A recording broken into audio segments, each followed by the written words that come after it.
हरे कृष्णा। महाभारत के पार्ट 2 में आपका स्वागत है। आज के 28वें दिन में लॉट ऑफ इंटरेस्टिंग इंसिडेंट आज हम देखेंगे, एक्साइटमेंट जो कि हमारे जीवन में काफी प्रभावशाली। आज रियली में हम देखेंगे कि how the Mahabharata doesn't only have effect but it also impacts in our life. हमारे जीवन में कितना प्रभाव डालते हैं ये महाभारत हम देखेंगे। तो गुरु शिष्य परंपरा को और श्रील प्रभुपाद और भगवान श्री कृष्ण को याद करते हुए मंगलाचरण करेंगे। नारायणं नमस्कृत्यं नरं चैव नरोत्तमं देवीं सरस्वतीं व्यासं ततो जयमुदीरये। हरे कृष्णा। तो जैसे कि मैंने कुछ पॉइंट्स यहाँ पे लिखे हैं कि आपको एक और इंटरेस्टिंग पॉइंट्स है जो कि मैं बाद में आपको लास्ट में रिवील करूंगा, वो मैंने नहीं लिखा। तो पहला चीज हम देख सकते हैं कि when to forgive and when to fight back। कब हमें किसी को क्षमा करना चाहिए या कब उससे युद्ध करना चाहिए, फाइट बैक, चाहे वर्बल फाइट हो चाहे बैटल का फाइट हो। Second, affection versus attachment. Affection क्या है और अटैचमेंट क्या है, इस चीज को हम समझने का प्रयास करेंगे आज के 2-3 इंसिडेंट से। Third, desires versus duties. आखिर कामना और जो हमारा ड्यूटी है उसमें क्या अंतर है। Fourth, selfish and sensitivity. Selfish मतलब कि अपना स्वार्थ या सेंसिटिविटी संवेदनशीलता। और पांचवा चीज जो मिस्ट्री है वो क्लास में ही रिवील करेंगे जब क्लास स्टार्ट रहेगा। तो समय ना लेते हुए, जैसे कि मैंने आपको बताया कि 18 पर्व है और 18 पर्व में हमने 3 पर्व कंप्लीट कर चुके हैं और आज जो पर्व चल रहा है वो उद्योग पर्व का है। लास्ट टाइम हमने उद्योग पर्व स्टार्ट किया था और उद्योग पर्व, एक सेकंड के लिए हरे कृष्ण। तो उद्योग पर्व हम देख रहे हैं और उद्योग पर्व के एकदम काफी इंटरेस्टिंग है क्योंकि ये पैटर्न जो स्टार्ट होने वाला है महाभारत। बहुत लोगों ने पूछा कि प्रभु जी बैटल आखिर कब स्टार्ट होने वाला है। कुछ ही समय बाकी है, लेकिन उससे पहले जो भूमिका है, क्योंकि कई बार लोगों के बहुत से प्रश्न होते हैं, इन पर्वों को नहीं बताया जाता है, नहीं दिखाया जाता है इवन दो मूवीज और सीरियल में, क्योंकि it is very difficult and complicated. बहुत ही कॉम्प्लेक्स है इसको समझ पाना। और आज ही एक ऐसा विषय है जो कि काफी कॉम्प्लेक्स है, फिर भी उसको ट्राई करेंगे समझने का और समझाने का। लास्ट टाइम हमने देखा कि धृतराष्ट्र ने संजय को दूत बना करके भेजा कि जा करके बोलो युधिष्ठिर से कि तुम्हारे जो बड़े पिता धृतराष्ट्र हैं वो युद्ध नहीं चाहते हैं। पर क्यों युद्ध नहीं चाहते हैं? वो कह रहे हैं कि देखो धृतराष्ट्र के पुत्र यानी दुर्योधन वो तो आसक्त हैं किस चीज में, ये राज में, धन में। ये लोग तो बर्बाद है। जैसे नहीं कहना कि कुछ माता पिता कहते अरे मेरा बेटा तो नालायक है, कुछ नहीं कर सकते, आप सुधर जाइए।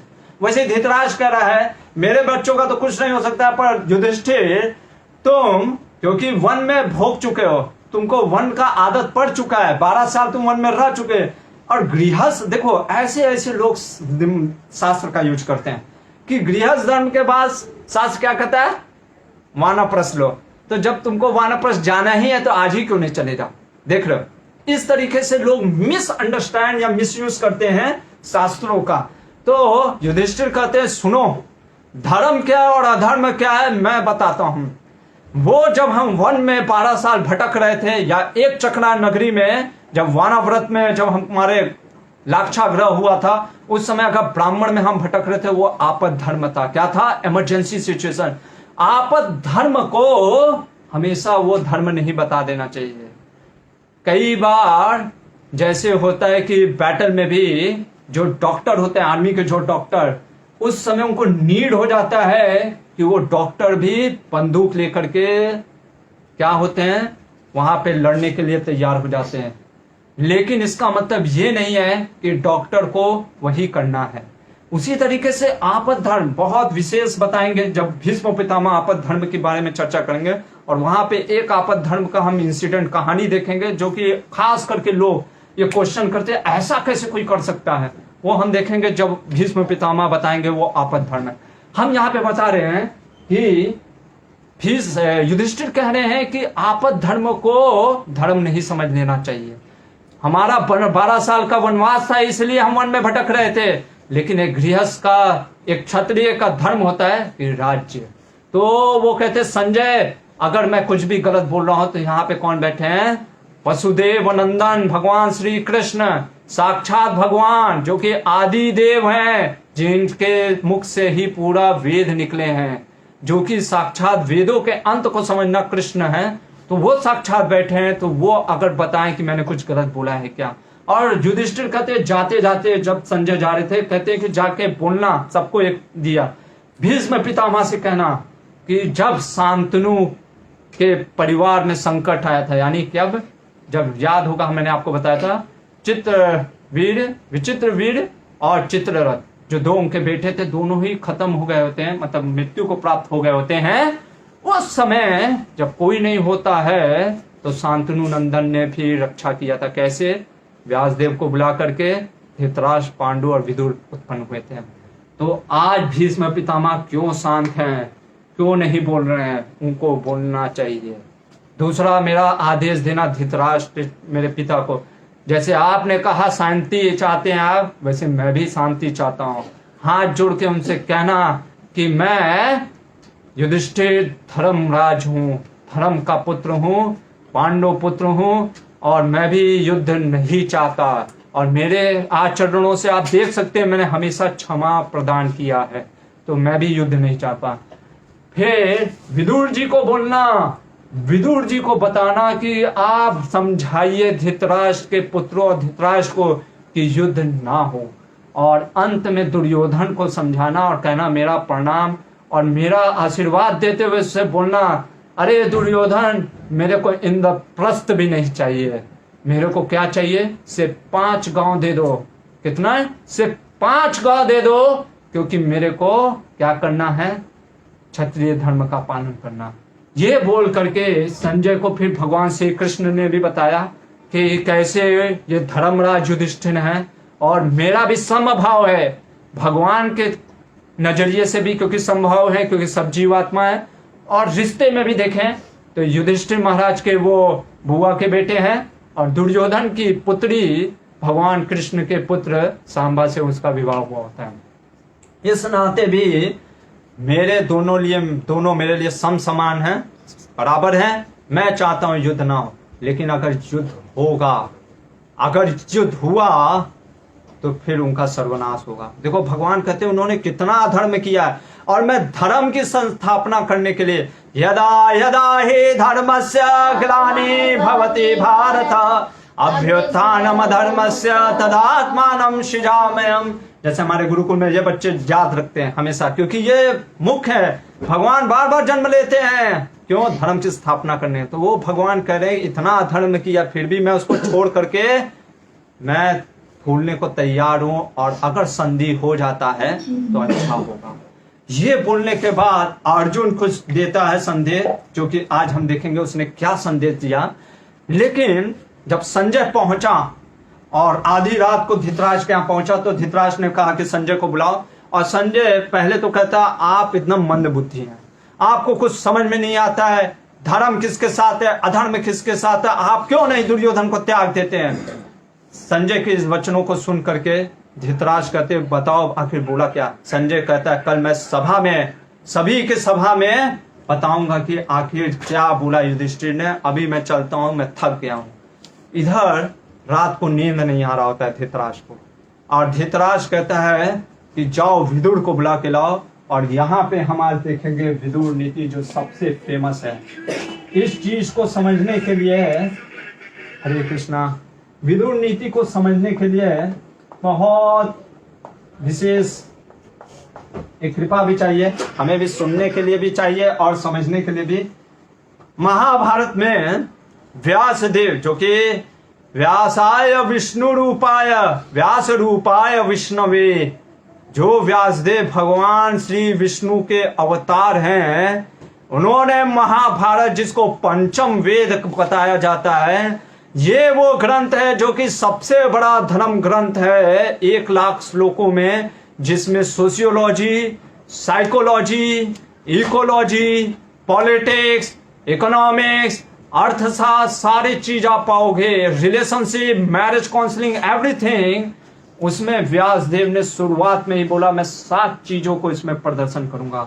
पहला चीज ये कुरु वंश के विस्तार बताऊंगा, दूसरा भगवान श्री कृष्ण की दिव्यता, तीसरा पांडव की धर्म परायणता, चौथा कौरवों का दुष्टता, पांचवा गंधारी की धर्मशीलता, छठा कुंती की धैर्यता, और सातवां जो बोला था वो क्या, विदुर की दूरदर्शिता। कि विदुर कितने महान हैं, आज उसका हम परिचय देखेंगे इस चीज को समझने के लिए। ये आपका लगभग 5 चैप्टर में ये पूरा जो शास्त्र है, जो समझ है विदुर का सबसे अच्छा चीज था ना, देखो ज्ञान होना सबसे बड़ा चीज नहीं है, हम पढ़ के भी ज्ञान प्राप्त कर सकते हैं, किताबों को पढ़ के भी हम देखते कई बड़े बड़े स्कॉलर होते हैं, लेकिन ज्ञान को सही रूप में देना, धर्म को उस प्रकार से बताना कि जिससे कि हमारे जीवन में वो प्रभाव डाले। इसीलिए कहते हैं ना, कई लोग इस चीज में विवाद करते हैं। कुछ लोग तो बोलते हैं कि ये धर्मशास्त्र माइथोलॉजी है, फिक्शनल है, बकवास है, रहस्यमय घटना है, किसी ने लिख दिया। और कुछ लोग इसमें अड़े रहते हैं कि अरे ये नहीं, फैक्ट है, ये सत्य है। लेकिन कुछ लोग कहते हैं अरे सत्य है भी तो क्या है, ये हमारे जीवन में प्रभाव डालता है। बिल्कुल डालता है, अगर हम भी विदुर के जैसे सोच रखेंगे तो। और हम देखते हैं उसका साफ परिचय, जब द्रौपदी के प्रश्नों का उत्तर कोई नहीं दे पा रहा होता है, उस असत सभा में जब कोई कुछ बोल नहीं पाता है, उस समय भी विदुर जी ने कैसे सूक्ष्म धर्म को प्रकट करके कहा, सबसे बड़ा धर्म क्या है, जीव धर्म। और जीव धर्म का क्या व्याख्या है कि एक जीव की रक्षा करना चाहिए। और चूंकि क्या है, द्रौपदी भले पति पत्नी वो सब धर्म अलग है, सबसे बड़ा आत्मा का धर्म है कि द्रौपदी एक आत्मा है, और क्योंकि वो एक आत्मा, एक जीव है, तो वो जीव के रूप में वो स्वतंत्र है, इसलिए उसकी रक्षा करनी चाहिए। देखो, शास्त्र का ज्ञान होना सिर्फ जरूरी नहीं है, शास्त्र को ज्ञान को ऐसे प्रभाव में डालो कि जिससे दूसरों की रक्षा हो सके, जिससे कि उसको भगवान के करीब लाया जा सके, ये बहुत जरूरी है। इसलिए मैं बार बार कहता हूं कि शास्त्र जो है वो गाय के समान है। वो कला होता है गाय के दूध को दूना। अगर गाय के दूध को मिल्किंग करना नहीं पता तो मिल्क की जगह पे क्या निकल जाएगा, खून निकल जाएगा। इसलिए बहुत समझदारी के साथ हमें समझना पड़ेगा। और सोचो, ये विदुर की दूरदर्शिता है, इसको समझने के लिए सही में पढ़ने के लिए कम से कम 6 चैप्टर में मैं आपको कहूंगा 1 हफ्ता लगेगा समझने के लिए। अब जो जितना पचा ले, कोई 4 रोटी भी पचा लेता है, कोई खिचड़ी भी नहीं पचा पाता है, तो इसको समझने के लिए कितना लगेगा। तो मैंने भी ट्राई किया, जितना मेरे समझ में आया, गुरु शिष्य परंपरा के और आचार्य और शिला प्रभुपाद जी की कृपा से मैं आपको बताऊंगा। तो ये विदुर नीति जो है, जो कि अब बताने वाले हैं, क्योंकि युधिष्ठिर जब पहले ही प्रश्न करते हैं, कौन, जैसे ही चला गया संजय, धृतराष्ट्र कहते हैं विदुर को बुला के लाओ। और जब दूध विदुर को बुला के लाते और धृतराष्ट्र पूछते हैं विदुर कि विदुर आ गया, कहे हाँ, तो कहे उसको अंदर भेजो। और ये सोच करके विदुर क्या करते हैं, अंदर आते हैं धृतराष्ट्र के पास। और अंदर आने के बाद क्या करते हैं, प्रणाम करते हैं और कहते इतनी रात को क्यों बुलाया। धृतराष्ट्र कहते मेरी नींद चली गई है, मुझे नींद ना आए, मेरा नींद चला गया, मैं क्या करूं। तो देखो, जो कपटी होते हैं ना, कई बार उनको कटाक्ष मारना पड़ता है। क्या मारना पड़ता है, कटाक्ष, मतलब क्रिटिकल बोलना पड़ता है। तो विदुर ने कहा देखिए, नींद उसी का जाता है जिसने किसी का चोरी किया हो धन, जिसने किसी के घर को जलाने का प्रयास किया हो, जिसने किसी की पत्नी का अपहरण करके या उसको नग्न करने का प्रयास किया। कहीं आपने ऐसा नहीं ना किया है? अगर आपने ऐसा किया तो हो सकता है फिर आपको भी नींद ना आ रहा हो। तो कुछ इस तरीके से बोलते हैं। तो धृतराष्ट्र कहता है विदुर, तुम मेरे को पता है तुम अर्थ और धर्म में महान हो, मैं आज सुनूंगा जो तुम बताओगे, मैं सब कुछ सुनूंगा। मेरे को सही में बहुत पीड़ा हो रहा है, क्योंकि युधिष्ठिर कैसे वो युद्ध के लिए तैयार हो सकता है। तब यहाँ पे व्याख्या करते, बहुत चीजों का व्याख्या करते हैं, पंडित और मूर्ख का, एक एक करके लेंगे। सबसे पहला चीज बोलते हैं विदुर जी, बहुत देखिएगा कितना मतलब कि शास्त्र कितना प्रभावशाली हमारे जीवन में डालता है। विदुर कहते हैं 5 प्रकार के लोग हमारे जीवन में हमेशा रहेंगे, चाहे आप घर में रहो, चाहे वन में रहो, चाहे किसी भी समाज में रहो। हाँ, अकेले रहोगे तो लोग ही नहीं दिखेंगे, लेकिन जहां लोग हैं उस समाज में रहोगे, कहीं भी अमेरिका रहो, ऑस्ट्रेलिया रहो, इंडिया रहो, ये 5 प्रकार के लोग हमेशा मिलेंगे। पहला, ऐसे लोग जो आपसे प्रेम करेंगे, लव करेंगे। दूसरा, ऐसे लोग जो आपसे हेट करेंगे। तीसरा, ऐसे लोग जो आप पे से न्यूट्रल रहेंगे, मतलब उनको हाय हेलो बस हाँ ठीक है, उदासीनता। हम देखते हैं कि ऐसे लोग भी रहते हैं जो आपसे प्रेम करेंगे, आपके लिए तैयार रहेंगे। कुछ लोग चाहे आप 2 + 2 = 4 भी बोलो तो कहेंगे अरे ऐसे कैसे हो गया, नहीं 4 नहीं 5 होता है। तो ऐसे लोग भी आपको मिलेंगे, आपके जीवन में देख सकते हो। कुछ लोग ऐसे रहेंगे जिनको कोई प्रभाव नहीं पड़ता है, हाँ हाय हेलो जैसा आपका रिलेशनशिप रहेगा। इवन तो आप देखोगे फेसबुक में भी, व्हाट्सएप में भी, मैसेजेस में, आप अपने कॉन्टैक्ट लिस्ट में भी देख सकते हो। कुछ लोग आपके बहुत लवेबल रहेंगे, कुछ लोग ना चाहते हुए भी आपके में हैं क्योंकि आपको वो पीड़ा देने के लिए है शायद। तीसरा, कुछ ऐसे लोग रहेंगे जो न्यूट्रल हैं। चौथा, ऐसे लोग हैं जो आपकी सेवा करेंगे, आपके लिए टू सर्विस, आपको सर्व करेंगे, टू सर्व यू। और 5वें लोग जिनको आप सर्विस दोगे। ये 5 चीज आप हटा ही नहीं सकते, चाहे आप कहीं भी रहो। आप किसी की सेवा करोगे या आपकी सेवा कोई करेगा। इसलिए यहाँ पे ये मत सोचो, यहाँ पे क्या बताना चाह रहे विदुर जी, धृतराष्ट्र ये तुम मत सोचो कि मेरा कोई वैर होगा नहीं, ठीक है, मेरा कोई शत्रु होगा नहीं, ऐसा हो नहीं सकता, ये भौतिक जगत है। पहला चीज। आगे बढ़ते हैं, विदुर नीति क्या बोलती है। बहुत चीजें हैं, कुछ चीजों को ही हमने लिया है क्योंकि अगर मैंने बताया उसको बताने के लिए 6 चैप्टर है और हर एक में बहुत चीजें, मैं सही बताऊं तो कुछ चीजें मेरे क्योंकि विदुर है ना, विदुर की दूरदर्शिता। स्वयं व्यासदेव बोल रहे कि 18,800 श्लोक ऐसे हैं जिसको सिर्फ मैं जानता हूं या तो सुखदेव गोस्वामी जानते हैं, और संजय जानता है कि नहीं जानता ये मेरे को पता नहीं। तो इसलिए मेरी बुद्धि में जितना आया मैं आपको बता रहा हूं। दूसरा चीज, सुख क्या है, सुख का परिभाषा क्या है, सुख कौन है। पहला उत्तर ही देते हैं विदुर जी, कहते हैं जो निरोगी होता है, जो रोगी नहीं होता है, निरोग होता है। सिंपल सा चीज है, अगर आप रोगी रहोगे तो आपका मन भजन में लग ही नहीं सकता। मन भजन में छोड़ो, मन स्थिर रहेगा ही नहीं। पेट में दर्द होता रहेगा, एग्जाम का पेपर कैसे लिखोगे, बार बार तो पेट में ध्यान जाएगा ना। अरे या तो हम देखते हैं कई बार जब प्रेशर लग जाता है तो आदमी क्या सिर्फ उसी ना चाहते हुए भी उसका थॉट प्रोसेस सुधर ही जाता है।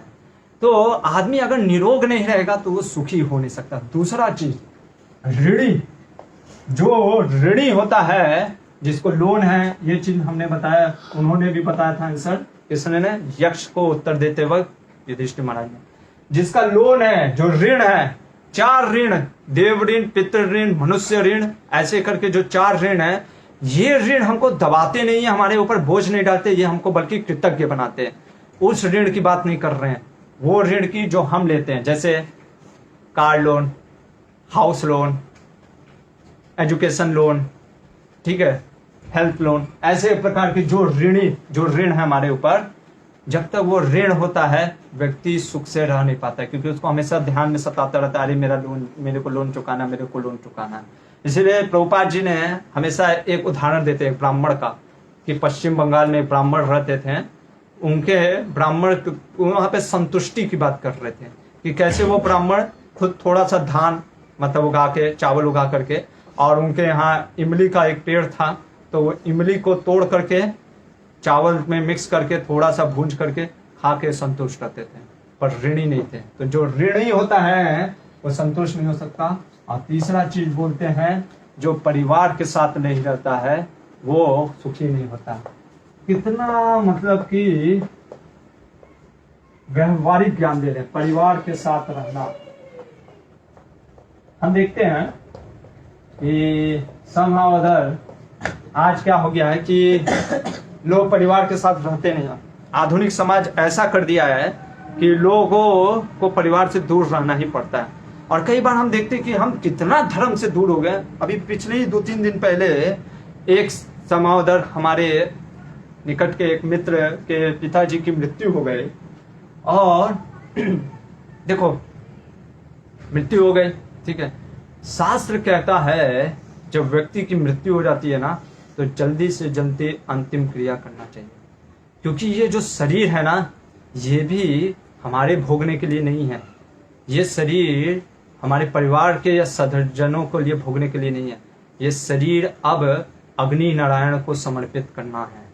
तो जितना ताजा आप ये शरीर अग्नि नारायण को समर्पित करोगे उतना अच्छा रहेगा। लेकिन कई बार क्या होता है, हम इंतजार करते हैं, अरे हमारा वो बेटा है, मामा का लड़का है, वो अभी तक आया नहीं, फुफेरी माँ नहीं आई है, ये नहीं आया है, वो नहीं आया है। और फिर कई बार तो हम देखते हैं 2-3 दिन तक लोग पोस्टमार्टम करके ऐसे रखे रहते हैं और मांस को या जो शरीर को सड़ने देते हैं। देखो कितना हम दूर चले गए धर्म से। हमको धर्म, क्योंकि हम पढ़ते ही नहीं है, कोई समझ में आता ही नहीं है। कई लोग तो अस्थियों को ये कह करके गंगा के यहाँ डालने की जगह कहते हैं, अरे गंगा को डालने में क्या होगा, इससे अच्छा मैं किसी पेड़ पौधे में डाल देता हूँ। और पेड़ पौधे में डाल करके फोटो खिंचवाते हैं और ट्विटर पे लाइक आता है, वाह कितने बड़े एनवायरमेंटलिस्ट हैं, पर्यावरण के लिए सोच रहे हैं। वही एक माध्यम है पर्यावरण को सोचने का, है। अस्थि को डाल के पर्यावरण, हर चीज को आप रिप्लेस नहीं कर सकते हो। जैसे मैंने एक बार पूछा ना कि आप ये रिप्लेस नहीं कर सकते हो माँ की जगह पे पिता और पिता की जगह पे माँ। क्यों? क्योंकि माँ का स्थान जो है वो पिता का स्थान नहीं ले सकती, पिता का जो स्थान है वो माँ नहीं ले सकती।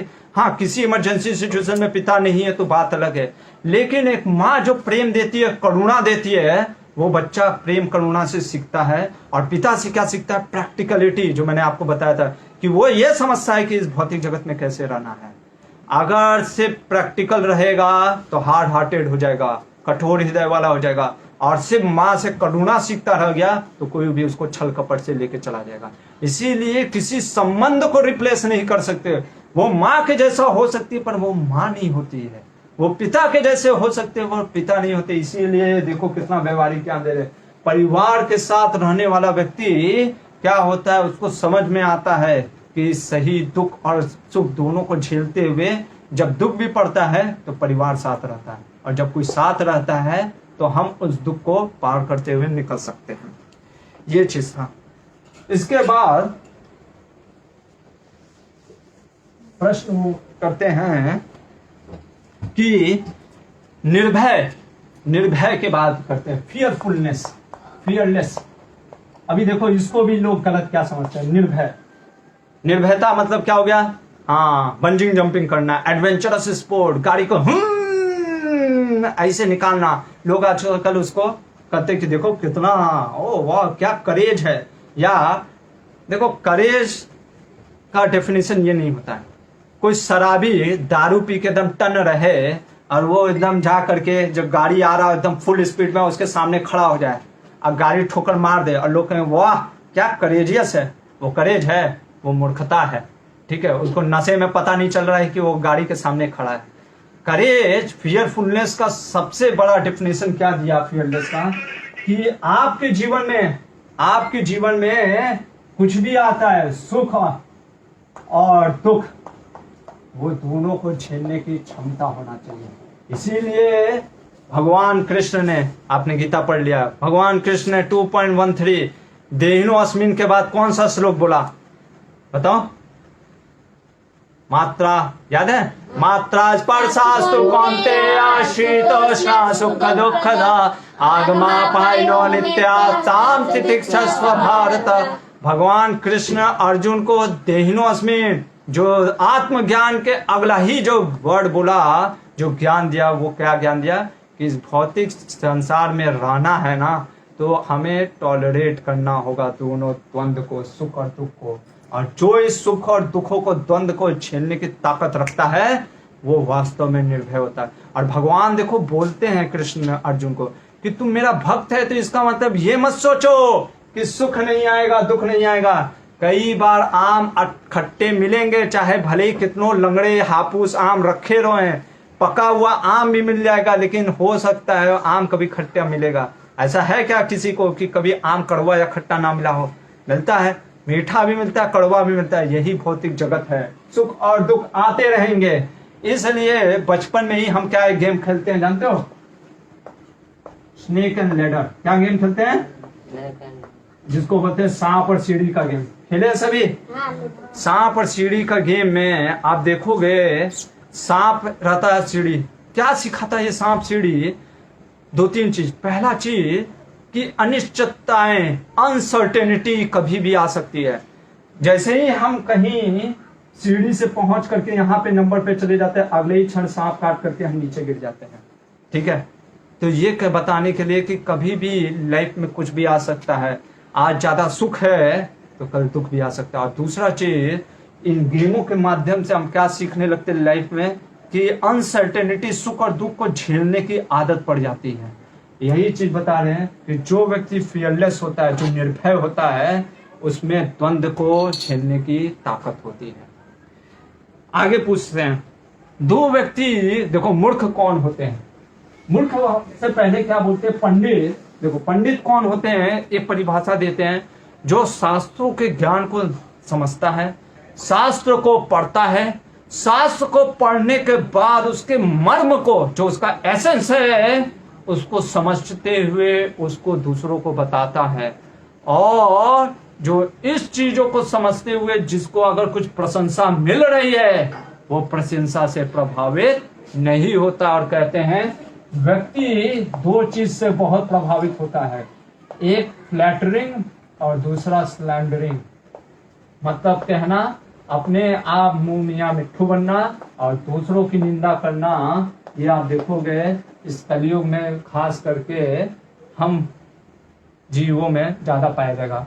हर लोग फ्लैटरिंग, हाँ आज मेरा बर्थडे में क्या है, बैलून फुलाते हैं, हम भी फूल जाते हैं बैलून की तरह। ठीक है, तो भगवान उसको फोड़ के हमको भी शांत कर देते हैं। और यह आप देखोगे आजकल प्री मैरिज वेडिंग सेरेमनी चल रहा है। किसी ने तो मेरे को बताया प्री वेडिंग सेरेमनी, कुछ तो पहले ही फोटो खिंचवाते हैं जहां कहीं बड़े बड़े मॉन्यूमेंट्स में जा करके प्री वेडिंग सेरेमनी। क्यों? क्योंकि फ्लैटरिंग।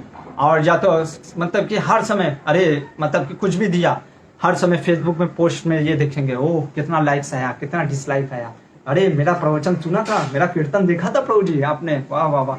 तो ये कह रहे हैं जो फ्लैटरिंग, जो हमेशा ये सोचते मेरे बारे में, अपनी प्रशंसा को जो सोचने का प्रयास करते हैं, वास्तव में वो अपने धर्म का नाश करते हैं। और दूसरा चीज स्लैंडरिंग, निंदा करना। हमेशा आप देखोगे व्यक्ति को आदत सी पड़ गई है, आदत सी हो गई है दूसरों की निंदा करना। थोड़ा सा फॉल्ट दिखेगा तुरंत निंदा करने लगे। तो ये बता रहे, देखो 5000 वर्ष पूर्व पहले बोल दिया कि ये जीवात्माओं में ज्यादा पाया जाएगा कलयुग में, खास करके फ्लैटरिंग और स्लैंडरिंग। इसके बाद बोलते हैं, बहुत ही विशेष ही बोल देते हैं, 2 व्यक्तियों को पत्थर में डुबो करके मार देना चाहिए, ऐसा बोल रहे हैं। किसको? राजा है ना धृतराष्ट्र। कहते हैं पहला व्यक्ति जो संपन्न है, जो मतलब कि प्रभावशाली है, जो धनी है, अगर वो अपने धन का दान नहीं करता है, धन का दान ना करना कब? जब आपके पास सामर्थ्य है। जैसे बल कपट होता है, धन कपट कि कपट, हमारे पास कुछ है, जैसे बल कपट मतलब 50 किलो का वजन उठा सकते हैं, फिर भी 10 किलो का वजन उठा करके 40 किलो अपना कपट के कारण नहीं उठाने का मन करता, आलस के कारण। उसी तरीके से जो दान देने का सामर्थ्य है, जो दान दे सकते हैं, जो सामर्थ्य है, फिर भी दान ना देना, ऐसे लोगों का अत्याचार बढ़ता है। और दूसरा कहते हैं, देखो कितना मतलब प्रैक्टिकल अंडरस्टैंडिंग। ये जब आज मैंने पढ़ा तो मेरे को आज एक चीज समझ में आया।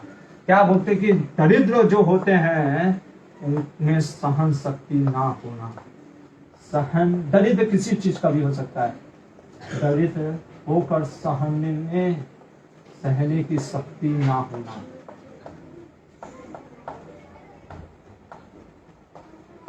ये दरिद्रता, धन की भी दरिद्रता हो सकती है, आपके बल की दरिद्रता हो सकती है, आपके स्वास्थ्य की भी दरिद्रता हो सकती एक बार एक मेरे मित्र ने, देखो कितना मतलब प्रैक्टिकल आज बताया, मित्र ने बताया जब वो घर गए थे, उनकी माँ अपने पिता, उनके मतलब अपने पति को पानी का ग्लास, क्योंकि वो थोड़े से बीमार रहते थे तो पानी का ग्लास अपने से नहीं ले रहे थे, तो उनको डांट रहे थे कि आप अपने से क्यों नहीं लेते गिलास में पानी भर के, बार बार मैं कितना करूंगे। ये मेरा मित्र क्योंकि बाहर रहता था, आज का आधुनिक समाज ही ऐसा हो गया कि पिता और माता को छोड़ के लोग बाहर रहना पड़ेगा। ये पहुंचते हैं और ये अपनी माँ को कहते हैं, अरे माँ तुम ऐसे क्यों डांटती हो, और खूब लंबा चौड़ा लेक्चर दिया, अरे पत्नी का धर्म है पति का, और तुमको सती हो, ये वो पूरा धर्मसार। देखो इसीलिए ना ज़्यादा पढ़ लेने से भी क्या होता है, कई बार हमको कहाँ बोलना चाहिए कहाँ नहीं बोलना चाहिए, कहाँ क्या धर्म का एप्लीकेशन है। इसीलिए धर्म हमेशा यूनिवर्सली एप्लीकेबल है, लेकिन उसका सही देश काल समय पे एप्लीकेशन करना चाहिए।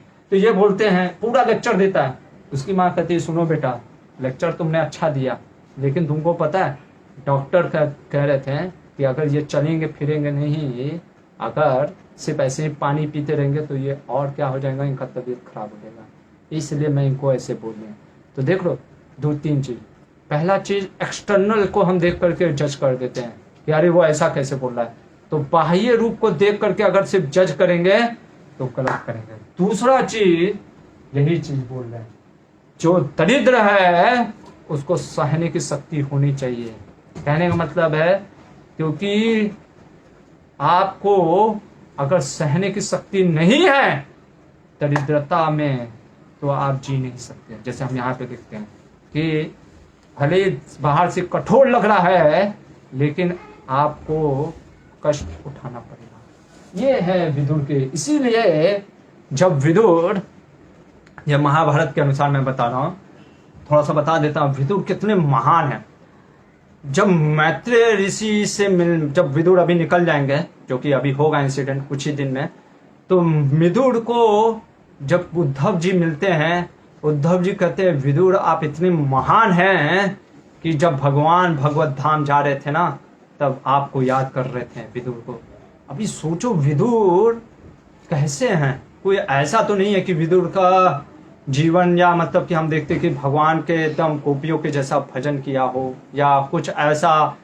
वो तो धृतराष्ट्र के यहाँ एक मंत्री थे, सूत के पुत्र थे, शूद्र के पुत्र, फिर भी भगवान उनको याद कर रहे थे। हम भगवान को याद करते हैं और कोई भगवान जब भगवत धाम जा रहे हो वो किसी को याद कर रहे हो तो कितना महान है। वही विदुर जब निकल जाते हैं, जब धृतराष्ट्र और इन लोग के साथ तपस्या के लिए वन में, जब सब कुछ खत्म हो जाएगा महाभारत के युद्ध के बाद, तो जब वो इतना तपस्या में अवधूत हो जाते हैं, तो जब युधिष्ठिर महाराज उनसे मिलने आते एक बार जंगल में, तो युधिष्ठिर महाराज को देख करके वो घबरा जाते हैं और भागने लगते हैं। युधिष्ठिर महाराज कहते हैं अरे विदुर काका मैं युधिष्ठिर। ये देख करके वो वहां पे ठहर जाते हैं और उसी क्षण उनका पूरा जो शरीर होता है, क्योंकि पूरा तपस्या से क्षण से शरीर क्या हो जाता है, गिर जाता है। वो प्रसंग पढ़ना चाहिए। जैसे ही शरीर गिरता है, क्योंकि वो भी यमराज के अंश थे, तो उनकी जो आत्मा होती है वो युधिष्ठिर में जाके मिलती है। और वहां पे जब युधिष्ठिर महाराज उनका अंतिम संस्कार करने जा रहे होते हैं, मतलब अंतिम अग्नि संस्कार, आग लगाना उनके शरीर को, उसी क्षण आकाशवाणी होती है और कहते हैं सुनो युधिष्ठिर, ये विदुर जो है ये विदुर का शरीर है।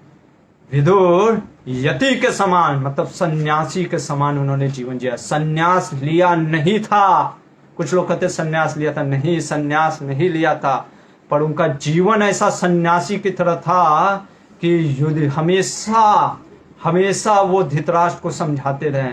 ये है अफेक्शनेट फ्रेंड, जो हमेशा अच्छा सोचता था धृतराष्ट्र के लिए। उनका जीवन ही सन्यास था। जैसे कमल कीचड़ में रहकर भी प्रभावित नहीं होता, वैसे विदुर अक्रूर जी जैसे लोग दुष्टों के सम्मेलन में रहते हुए भी, इस संघ में रहते हुए भी प्रभावित नहीं हुए। तो वो आकाशवाणी कहता है इनका दाह संस्कार मत करो, इनको समाधि दो, क्योंकि ये यति के समान उनका जीवन। और आपको अगर पता होगा, अगर कोई आचार्य जैसे श्रील प्रभुपाद जैसे आचार्य, महान आचार्य जो हैं, वो क्या कहते हैं, उनका समाधि सही है, करना चाहिए पूजा पाठ। लेकिन कई सन्यासियों को मैंने देखा है कि वो कहते हैं कि भाई जब मैं शरीर छोड़ दूं ना, मेरा अंतिम संस्कार कर देना। क्यों? क्योंकि इतना आसान नहीं है अपने शरीर से अनासक्त होना। क्योंकि मान लो आपके शरीर का पूजा होगा, क्योंकि अंतिम संस्कार, अग्नि संस्कार में क्या होगा, सारा आपका शरीर मिट्टी में मिल जाएगा, सारा जल का तत्व जल में, वायु का तत्व वायु में, अग्नि का तत्व अग्नि में। लेकिन अगर समाधि बना के रखा रहा, पूजा करते रहे, तो अगर थोड़ा सा भी शायद सन्यासी होकर भी अगर अटैच रहे शरीर से, तो हमारी आत्मा भटकती रहेगी।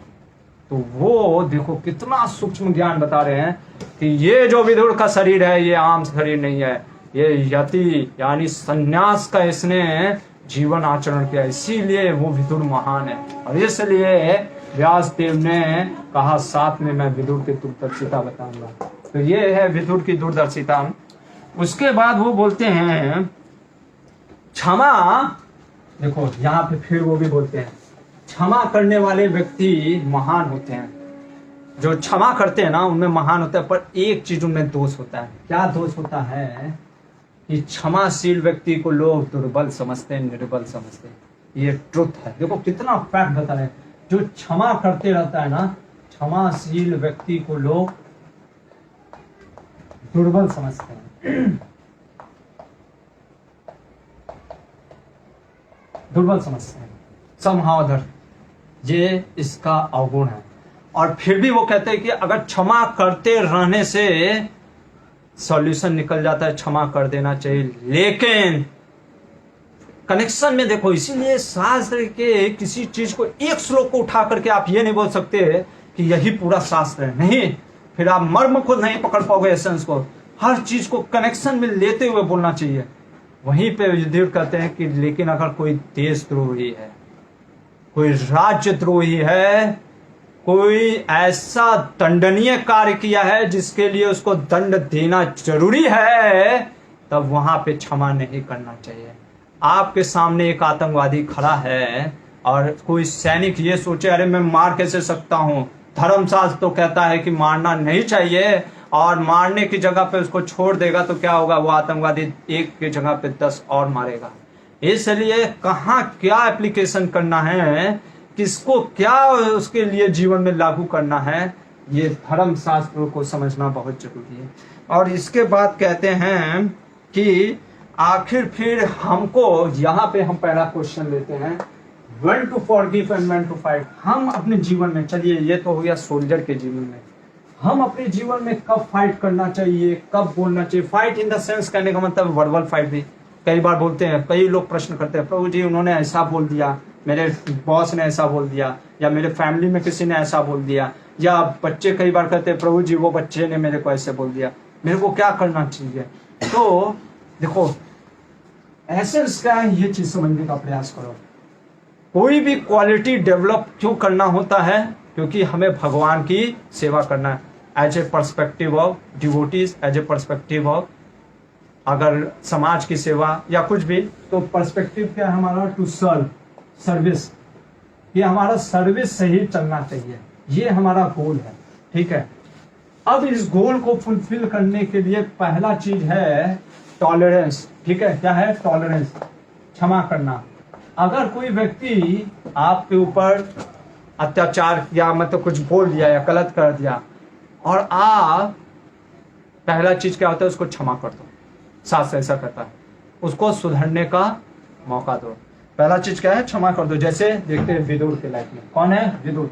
विदुर बार बार धृतराष्ट्र को बोलते हैं क्या, क्षमा करो, क्षमा करो, क्षमा करो। क्षमा करते हुए धृतराष्ट्र को क्षमा करते हैं और बार बार समझाते हैं। ये है विदुर का जीवन।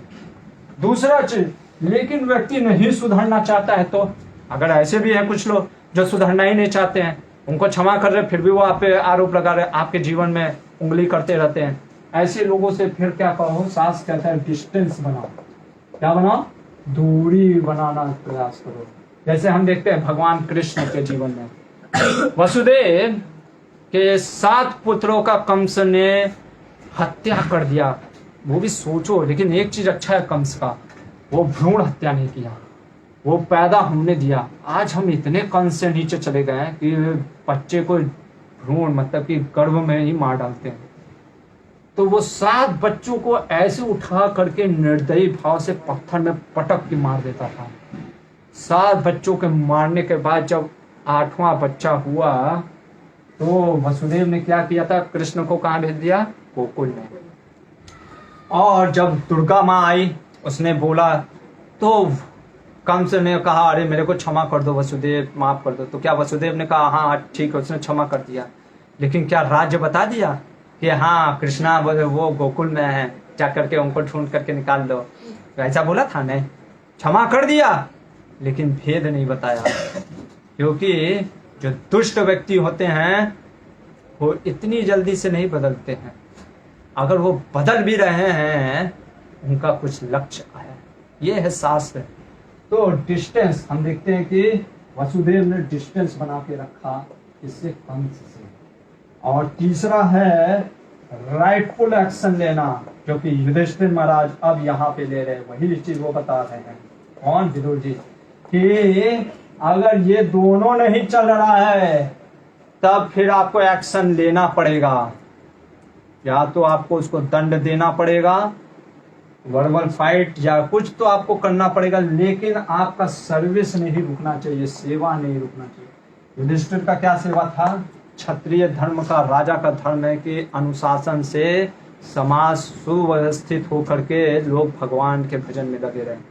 चूंकि समझ नहीं रहा है, मैंने क्षमा किया, लेकिन अब राइटफुल एक्शन लेना पड़ेगा, क्योंकि सर्विस हैम्पर नहीं होना चाहिए। हमारा गोल बहुत बड़ा क्षमाशील व्यक्ति नहीं बनना है। हमारा गोल टिट फॉर टैट भी नहीं होना चाहिए कि अरे उसने मेरे साथ ऐसा किया, अब देखो मैं उसको बताता हूँ, आता हूँ बताता हूँ, कैसे तूने मेरे को बोला, वो भी नहीं होना चाहिए। हमारा जीवन का लक्ष्य ये होना चाहिए कि कैसे मेरे जो सेवा है वो नहीं रुकना चाहिए, वो सेवा हैम्पर नहीं होना चाहिए। उसको ध्यान में रखते हुए जो भी हमारे को निर्णय लेना पड़े, हमें निर्णय लेना चाहिए। ये चीज हम विदुर जी के नीति से सीखते हैं। उसके बाद विदुर जी एक चीज बोलते हैं, देखो क्षमा जो होता है ना, वो अगर कोई कमजोर व्यक्ति, कई बार हम लोग जैसे देखते हैं, कुछ लोग कहते हैं प्रभु जी मैंने आपको क्षमा कर दिया, जाइए। क्यों? क्योंकि कई बार हमारे अंदर साहस नहीं होता है लड़ने का। खास करके अधिकतर लोगों में आप देखोगे जो क्षमाशील होते हैं ना, उनके अंदर साहस नहीं होता है। एक प्रभु जी मेरे को बोल रहे थे, he lost his money, somebody has snatches, मतलब किसी ने उनका धोखे से पैसा चोरी कर लिया। उन्होंने मेरे को बोला कि प्रभु जी मेरे को क्या करना चाहिए। मैंने कहा वो धन, आप अपना धन क्यों समझ रहे हैं, वो तो भगवान का धन है। आप फाइट बैक करिए, लड़िए। देखो भीख से दया मिलती है, क्या मिलती है? दया मिलता है। आपका जो राइट है उसके लिए लड़ना पड़ता है। आप मानो या ना मानो, ये भौतिक संसार है, अपने हक के लिए लड़ना पड़ता है। भीख में सिर्फ आपको दया मिलेगा। मैंने कहा कि लड़ो, वो कहते नहीं प्रभु जी मैं नहीं लड़ पाऊंगा, मैं क्षमा कर देता हूँ। मैंने कहा क्यों क्षमा कर रहे हो?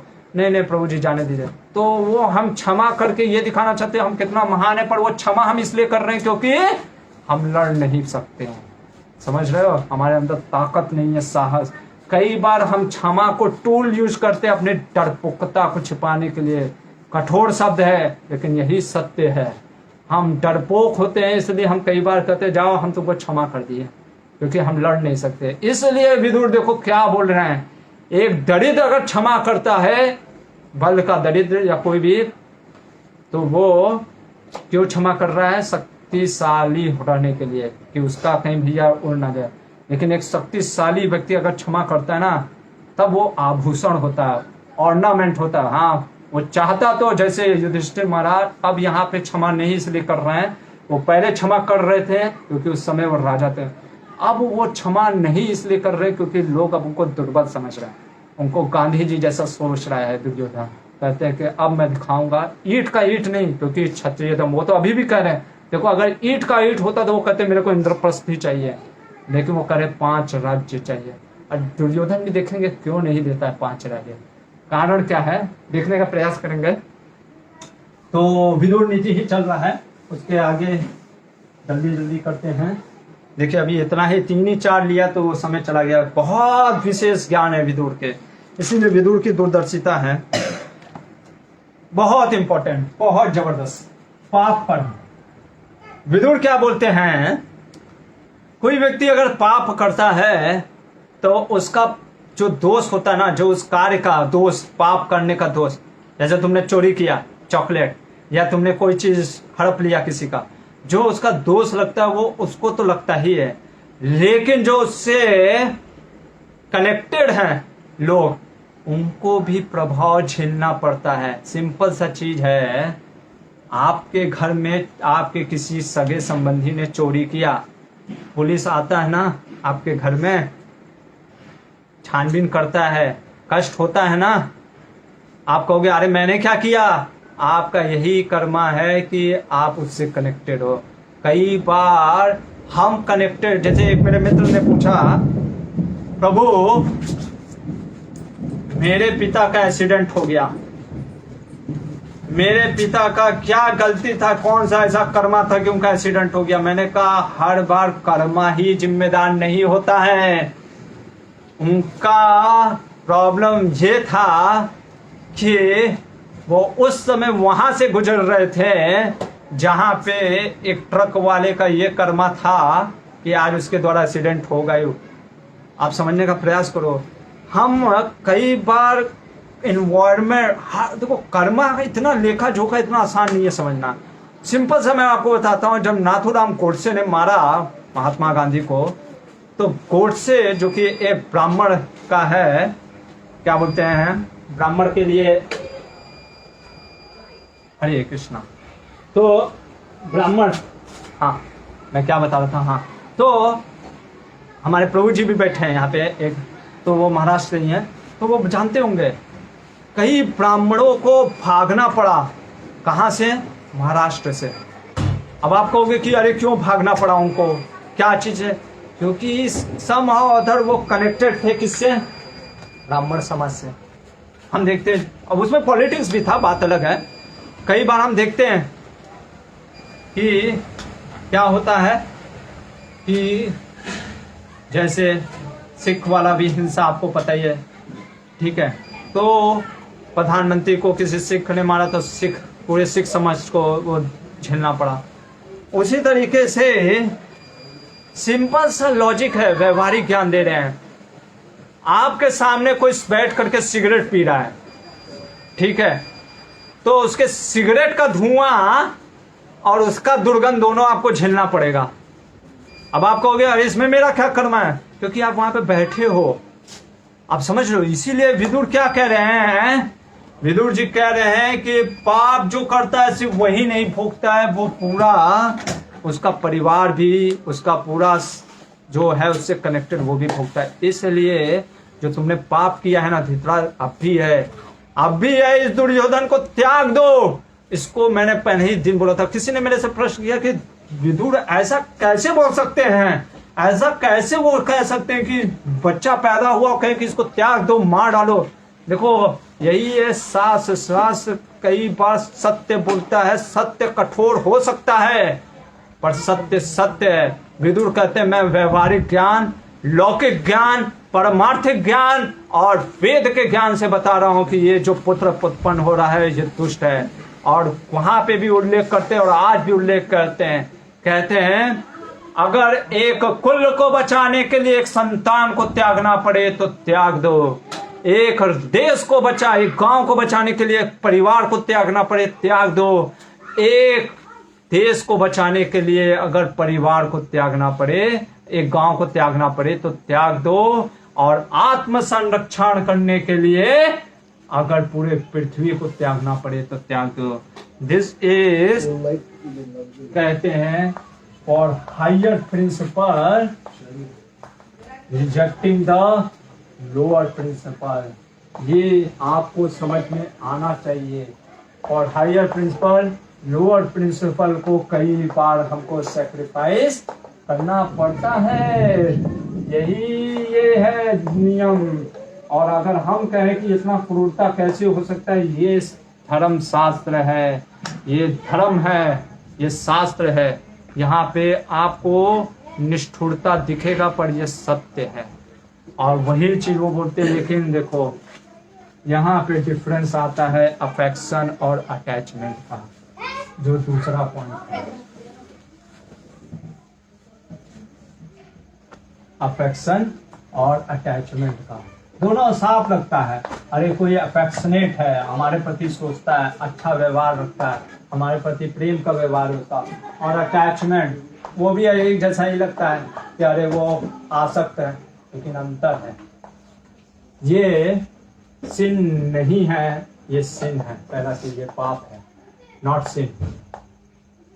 दूसरा चीज अफेक्शन का परिभाषा मैं आपको बताऊं तो व्यक्ति जो अफेक्शनेट है किसी के प्रति, मान लो एक माता पुत्र के प्रति, या भाई भाई के प्रति, या मित्र मित्र के प्रति अफेक्शनेट है, तो वो कार्य करता है जो सामने वाले के लिए वेलफेयर होता है, बेनिफिट होता है। ठीक है, ये चीज। दूसरा यहां पे क्या है, जो अटैच होता है व्यक्ति, वो वेलफेयर ना सोच करके सिर्फ और सिर्फ सामने वाले के प्लेजर के लिए सोचता है। सिंपल सा उदाहरण है, एक बच्चा है, वो कहता है मम्मा मम्मा मेरे को 10 चॉकलेट खाना है। ठीक है, और मम्मा उससे अटैच रहेगी और कहेगी हाँ बेटा 10 चॉकलेट खा लो, मेरा बेटा खुश रहेगा, तो क्या होगा, उसका दांत सड़ जाएगा। लेकिन अगर एक माँ अफेक्शनेट है तो कहेगी नहीं बेटा चॉकलेट 10 खाओगे दांत सड़ेगा नहीं, ऐसा नहीं होगा। तो वो सामने वाले को वेलफेयर के लिए सोचती है, ये प्लेजर के लिए। ये विदुर हैं और ये धृतराष्ट्र हैं, ये अंतर है। विदुर बात कड़वी लगती थी फिर भी बोलते थे, क्योंकि उपदेश देना उनका धर्म था। धृतराष्ट्र कभी उपदेश नहीं दिया। बेटा सबसे पहले अगर याद होगा दुर्योधन आया था, उसने क्या बोला, मेरे को अच्छे नहीं लगते ये पांडव के पुत्र जो बचपन में, मैं इनके साथ नहीं रह सकता। धृतराष्ट्र कुछ नहीं बोला। ये है अटैचमेंट। उस दिन भी नहीं बोला, आज भी नहीं बोल रहा, करा मैं अपने पुत्र को त्याग नहीं सकता विदुर, मैं क्या करूं, सोचो। और विदुर इसके बाद बताते हैं ये नियम, डिजायर्स एंड ड्यूटी। देखो डिजायर्स और ड्यूटी का डिफरेंस बताते हैं। डिजायर्स मतलब आपकी इच्छा, और ड्यूटी मतलब जो आपका धर्म है वो। विदुर कहते हैं व्यक्ति को अपने धर्म में हमेशा लगे रहना चाहिए। कई बार हमको कुछ करने की इच्छा नहीं होती है, पर वो हमारा धर्म होता है, हमको करना चाहिए। जैसे विदुर उपदेश हमेशा देते रहे, उपदेश देना उनका ड्यूटी था, स्वधर्म था। भले ही धृतराष्ट्र ने उनको एक बार निकाल दिया, कहा कि तुम हमेशा कड़वी बात बोलते हो, जाओ यहाँ से, तुमको जहां जाना है जाओ। फिर भी विदुर क्या शांत रहे, आज भी बोल रहे हैं। डिजायर्स वाला व्यक्ति सिर्फ अपनी इच्छा के अनुसार चलता है। आज मेरा इच्छा कर रहा है ये करने का, इसीलिए श्रील प्रभुपाद जी ने कहा 16 माला का जप प्रतिदिन। कई लोग बोलते हैं प्रभु जी 16 माला का जप प्रतिदिन क्यों रखा है, ऐसा नियम क्यों? क्योंकि हम जो है ना, इच्छा द्वेष समुत्थेन द्वंद्व मोहेन भारत, इस द्वंद्व जगत में इसीलिए पड़े हुए हैं क्योंकि इच्छा और द्वेष है। हमको मन करेगा 16 माला की जगह 12 ही माला करो, किसी दिन मन कर देगा 20 माला करो। तो इसलिए जो डिटर्मिनेशन है, जो प्राशक्ति है, जो हमेशा करने का, जो ड्यूटी में लगे रहने के लिए, उसके लिए हमें कुछ संकल्प लेना पड़ता है। और वही चीज बता रहे हैं कि desire is not beneficial always. कई बार लोग कहते हैं कि ये मेरा इच्छा है ये कार्य करने का। हाँ, इच्छा हो सकता है, लेकिन वो इच्छा हमेशा आपका ड्यूटीफुल चीज नहीं होगा। इसके बाद विदुर बताते हैं जो ये बहुत इंपॉर्टेंट है, सेल्फिश और सेंसिटिविटी के बारे में। और विदुर कहते हैं कि जो व्यक्ति सेल्फिश होता है, जो व्यक्ति स्वार्थ वाला होता है, वो कभी संवेदनशील हो ही नहीं सकता। जैसे एक कसाई गर्दन काटता रहता है बकरे का, खून बहता रहता है, पर वो सोचता है मेरा उंगली ना कटे। देखो क्या मतलब कि उसका पाखंड है। एक संवेदनशील होने के लिए हमें प्रकृति से भी सीखना चाहिए। गाय देखते हैं हम, कई हम घटनाएं सुनते हैं कि कई बार जो गाय से प्रेमी होते हैं, जो गाय के विज्ञान को समझते हैं, जब उनके ऊपर कष्ट आता है तो गायों के आंख से आंसू बहने लगता है। हम देखते हैं प्रकृति भी बहुत संवेदनशील है। जब हमारे साथ कुछ अपशकुन होता है तो हम देखते हैं कितनी बार शास्त्रों में उन अपशकुनों का वर्णन आता है, हम उसको भले ही स्किप कर देते हैं क्योंकि हमारे अंदर संवेदनशीलता नहीं रह गया है, इसलिए हम उस चीजों को नहीं समझ पाते हैं। लेकिन जो संवेदनशील होते हैं, युधिष्ठिर महाराज जैसे, वो तुरंत पकड़ लेते हैं कुछ तो अपशकुन होने वाला है। तो जो व्यक्ति जितना संवेदनशील होगा, और संवेदनशील व्यक्ति वही हो सकता है जिसका जीवन स्वार्थहीन है, जो स्वार्थ नहीं निस्वार्थ भावना पे जी रहा है, तभी वो दूसरों के वेदना को भी, दूसरे के दुख को समझ सकेगा। नहीं तो हम देखते हैं कि लोग अपने ही परिवार में रहते हैं, समाज में रहते हैं, साथ रहते हैं, लेकिन फिर भी हम दूसरे के को नहीं समझ पाते हैं। ये चीज बता करके विदुर उनको कहते हैं, 2-3 उपाख्यान सुनाते हैं। किसको? ये धृतराष्ट्र को। और पहला उपाख्यान सुनाते हैं कि एक बार केसनी करके एक स्त्री थी जो कि बहुत ही सुंदर थी, उसका विवाह होना था और उसके विवाह में 2 लोग भी आए। पहला कौन? अंगिरा के पुत्र, अंगिरा ऋषि सप्त ऋषियों में से एक ऋषि हैं, जो कि अंगिरा ऋषि बृहस्पति के पिता हैं। वो अंगिरा ऋषि आए थे। अंगिरा ऋषि के पुत्र सुधन्वा जो कि ब्राह्मण था, और दूसरा प्रहलाद के पुत्र विरोचन भी उस स्वयंवर सभा में आते हैं। और विरोचन कहता है कि सुधन्वा, मैं दैत्यराज प्रहलाद का पुत्र हूं, इसलिए तुम मेरे को चुनो। और केसनी को बोलता है, और सुधन्वा कहते हैं कि मैं अंगिरा पुत्र ब्राह्मण हूं, आप मेरे को चुनो। दोनों में वाद विवाद होने लगता है और दोनों निर्णय पे पहुंचते हैं कि चल के पता करते हैं कि हम दोनों में श्रेष्ठ कौन है, और जो श्रेष्ठ होगा वही केसनी उससे विवाह करेगी। विरोचन कहता है मैं देखो 2 लोग के पास नहीं जाऊंगा, देवता के पास नहीं, ना मनुष्य के पास।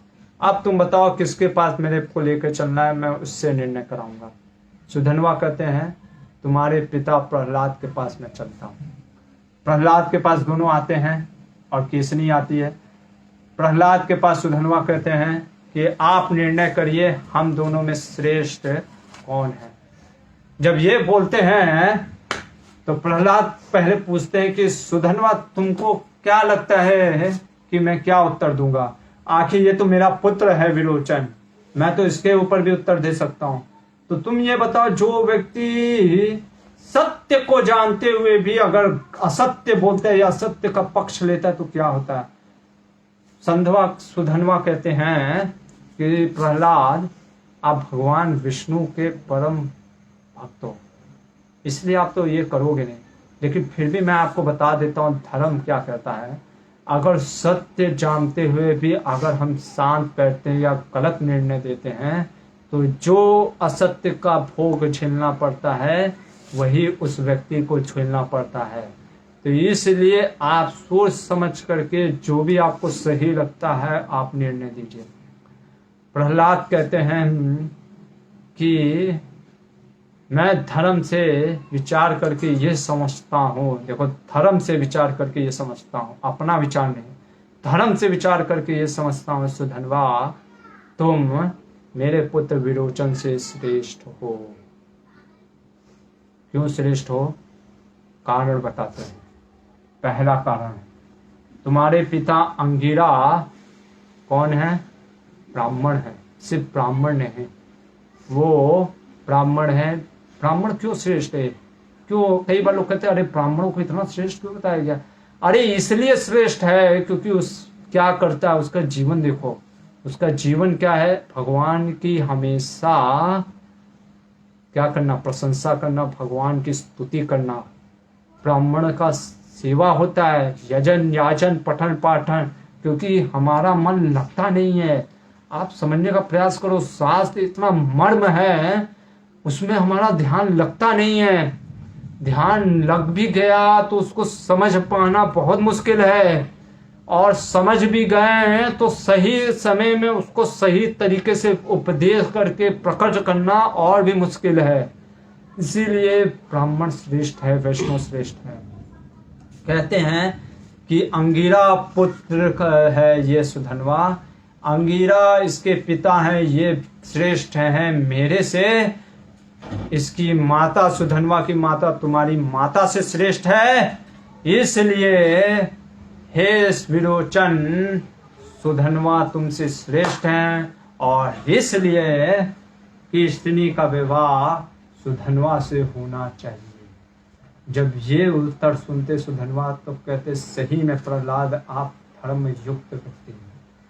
तो ये बोल करके विदुर जी कहते हैं कि आप देखो, विदुर जी बार बार सोचते रहते हैं, बार बार सोचते रहते हैं कि कभी तो व्यक्ति बदलेगा, कभी तो बदलेगा। जैसे अभी हमारे यहाँ बिजली कड़क रहा है, तो धृतराष्ट्र कहता है तुम्हारी बात मेरे को अच्छी लग रही है विदुर, वो बिजली के कड़कने जैसी है, पर लाइटन देखो, दो डिफरेंस होता है लाइट और लाइटनिंग में। दोनों इंग्लिश वर्ड एक ही जैसा लगता है, लेकिन अंतर है। लाइटिंग जो बिजली का कड़कना होता है, चमकना होता है, वो क्षणिक भर के लिए होता है, जैसे अभी कड़क रहा है, क्षणिक भर के लिए, मोमेंट के लिए होता है। लेकिन ये अंधकार को दूर करने में सक्षम नहीं होता है। क्या होता है? अंधकार, जो डार्कनेस है वो जाता नहीं है। ऐसा नहीं है कि डार्कनेस चला जाता है। लाइट क्या होता है? जो वेद के, जो गुरु के वचन होते हैं, इसीलिए कहते हैं ना, ओम ज्ञान तिमिरांधस्य ज्ञानांजना शलाकया, जो ज्ञान से ये इल्यूमिनेट करते हैं, ये मोमेंट के लिए नहीं होता है, ये क्या होता है? लॉन्ग टाइम के लिए होता है। और ये जीवन में जो अंधकार रूपी अज्ञान है उसको दूर कर देता है। और यहाँ पे धृतराष्ट्र कहते हैं कि विदुर तुम्हारी बातें मेरे को बहुत अच्छी लग रही है, तुम बोलते रहो, लेकिन तुम्हारी बात मेरे जीवन में प्रभाव, मतलब लाइटनिंग की तरह कार्य बस कर रहा है, कुछ हो नहीं पा रहा है। और यहाँ पे मध्वाचार्य कहते हैं, मध्वाचार्य नहीं, कोई एक आचार्य कहते हैं, मैं नाम भूल गया, दक्षिण भारत के ही आचार्य हैं, वो कहते हैं देखो अटैचमेंट कितना डेंजरस होता है। आसक्ति जो आ जाती है, आ सकती है, पर जाती जल्दी नहीं है। इसीलिए भगवान ना तोड़ना पड़ा, अर्जुन का पूरा गीता का ज्ञान दिए। अटैचमेंट ऐसा चीज होता है, लिखते हैं कि जब व्यक्ति अटैच हो जाता है किसी चीज से, तो इतना अंधकार में वो गिर जाता है, दलदल में, उसके पास फिर भी चॉइस रहता है। ऐसा नहीं है, देखो चॉइस ऐसा नहीं है कि कई बार लोग बोलते हैं कि धृतराष्ट्र जो है देखो, वो भी बेचारा क्या कर सकता था, वो तो आसक्त था, उसका पाप कर्म, कुछ लोग कहते हैं उसका पिछले जन्म का कर्म था, या कुछ लोग कहते हैं ना कि अरे हमको भगवान ने ही खराब बना दिया, हम क्या कर सकते हैं, हम खराब नहीं है, सब चीज भगवान पे डाल देते हैं। या कहते हैं कि ये प्रकृति का कारण है, 3 नियम, जैसे 3 गुण है ना, वो गुण हमको बांध के रखे, हमको नचा रहे हैं। अगर गीता का ज्ञान पढ़ लेते हैं तो एक साधु, एक मतलब के सज्जन थे, वो गीता पढ़ लिए, अब मेरे से क्या बोल रहे थे कि देखिए आपके 14वें अध्याय में ही भगवान ने बोला कि गुणों के ऊपर सब नाच रहे हैं, तो हमको नचा रहे हैं, तो हम इसमें क्या कर सकते हैं। हमने कहा आप शराब पीते हो? कहा। हम कहे शराब पीने के वक्त भी आप चूज करते हो ना कि बियर पीना है या विस्की पीना है? कहते हैं हाँ बिल्कुल, तो वहां पे भी चॉइस तो है ना, ठीक है ना, करेक्ट ना, आपके पास उस समय भी चॉइस है, चाहे शराबी हो या कोई भी हो, हमेशा आपके पास चॉइस हमेशा रहता है। हाँ, मोड के कारण चॉइस लिमिटेड हो जाता है, जैसे नारद मुनि कहीं भी जा सकते आ सकते हैं, लेकिन हमारा क्योंकि हम धर्म छोड़ देते हैं, धर्म का सहारा लेते, तो चॉइस लिमिटेड हो जाता है, पर चॉइस कभी जाता नहीं है। ये कहना कि भगवान हमारा चॉइस ले लेते हैं, वो कभी नहीं होता है। ये हम कल के प्रसंग में देखेंगे भी कि भगवान सही में चॉइस हमेशा देते हैं। तो चॉइस हमेशा हमारे साथ रहता है। हमको प्रकृति के जो गुण हैं वो भले इम्पेल करते हैं, फोर्स करते हैं कुछ कार्य करने के लिए, लेकिन कंपेल नहीं करते कि हाँ तुमको यही करना होगा, चॉइस आपका है। तो ये अटैचमेंट इतना खतरनाक है, व्यक्ति को आसक्त जब हो जाता है ना, तो देखो ममा, इसीलिए ना भगवान को तोड़ना पड़ा, ममा और अहम। शुरुआत में धृतराज बोलता है क्या, गीता का पहला श्लोक क्या है, धर्म क्षेत्रे कुरुक्षेत्रे संवेता युयुत्सवा माम का पांडवा शैव केम कौरव संजय। माम का पांडवा, माम पांडवा, माम और अहम, यही में तो फंसा रख दिया। इसीलिए बार बार विदुर के जैसे वाणी भी उसके उस अटैचमेंट को, आसक्ति को तोड़ नहीं पा रहे थे, फिर भी वो चॉइस था उसके पास। कई बार लोग बोलते हैं ना हम क्या कर सकते हैं, नहीं, भगवान आपकी हेल्प करना चाहते हैं पर हम खुद हेल्प नहीं करेंगे तो भगवान भी क्या कर सकते हैं। इसलिए ये धृतराष्ट्र का जो चरित्र है ना, ये बहुत कुछ सिखाता है हमको। धृतराष्ट्र का चरित्र ऐसा है, अगर इस पे हम थोड़ा सा चर्चा करें, आएगा प्रसंग के साथ साथ ही चर्चा करेंगे तो अच्छा रहेगा। तो जब ये कहानी सुनाते हैं, इसके बाद फिर एक और उपाख्यान सुनाते हैं। विदुर जी के उपाख्यान बताओ, सोच रहे थे विदुर जी अब सुधर जाएगा, अब सुधर जाएगा, बोल देगा कि अरे दुर्योधन बस अब तुम नहीं लड़ेगा, मैं जो बोल रहा हूं वही होगा, इंद्रप्रस्थ मिलेगा। विदुर जी प्रयास कर रहे थे, जैसे भगवान बार बार प्रयास करते कि जीवात्मा कभी तो मुड़ के मेरे पास आएगा।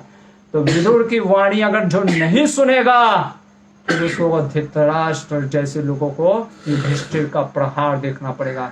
जो डिसिप्लिन से नहीं सुधरता है उसको यमराज का दंड देखना पड़ता है, डिस्ट्रक्शन, और वो आते हैं युधिष्ठिर के रूप में। देखो कितना समझाने का प्रयास किया। विदुर दूसरा उपाख्यान सुना रहे हैं। कौन सा उपाख्यान? दूसरा उपाख्यान है कि दत्तात्रेय कौन है? अगर आपको पता होगा, अत्रि मुनि के 3 पुत्र हुए हैं, ठीक है। एक विष्णु के अंश हुए, एक ब्रह्मा जी के अंश हुए, एक शिव जी के अंश। शिव जी के अंश जो थे वो हुए दुर्वासा मुनि। ब्रह्मा जी के जो अंश थे वो सोम थे, सोम मून गॉड। और जो विष्णु के अंश थे वो दत्तात्रेय। तो आप उधर जाओगे, खास करके महाराष्ट्र में तो दत्तात्रेय की पूजा होती है। तो दत्तात्रेय से जब मिलते हैं साधु, कुछ सभ्य साधु, तो दत्तात्रेय से वो कुछ प्रश्न करते हैं और सिंपल सा प्रश्न का उत्तर पूछते हैं कि व्यक्ति का वाणी कैसा होना चाहिए, वचन कैसा होना चाहिए, कर्म कैसा होना चाहिए। सिंपल सा उत्तर देते। देखो उसी के उपाख्यान से बता रहे हैं कि दत्तात्रेय कहते हैं व्यक्ति को हमेशा सत्य बोलना चाहिए। सत्य के साथ साथ प्रिय बोला तो और अच्छा है। प्रिय के साथ साथ अगर उसके सामने वाले के लिए शुभ हो, बेनिफिट हो, अच्छा हो, मतलब कि वेलफेयर वाला चीज हो, तो वो तो पति उत्तम है। और व्यक्ति को कभी भी ऐसा कार्य नहीं करना चाहिए कि जिससे सामने वाले के मन में उद्विग्न पैदा हो, मतलब कि पाप ऐसा नहीं करना चाहिए कि सामने वाले को दुख पहुंचे। अधर्म ऐसा नहीं तो क्या करता है वही अधर्म। जैसे कोयले को हाथ में लेकर के चलोगे, दूसरे को जलाने से पहले क्या होगा? हाथ जलता है। उसी तरीके से व्यक्ति जो मन में कपट, अधर्म, द्वेष की भावना रखता है उसको पहले वो जलाता है। तो ये चीज बोलते हैं, दत्तात्रेय का उपाख्यान सुनाते हैं। उसके बाद फिर बोलते हैं कि अब भी त्याग दो, त्याग दो दुर्योधन को और आप राजा हो, आप निर्णय लो। धृतराष्ट्र नहीं सुनता है।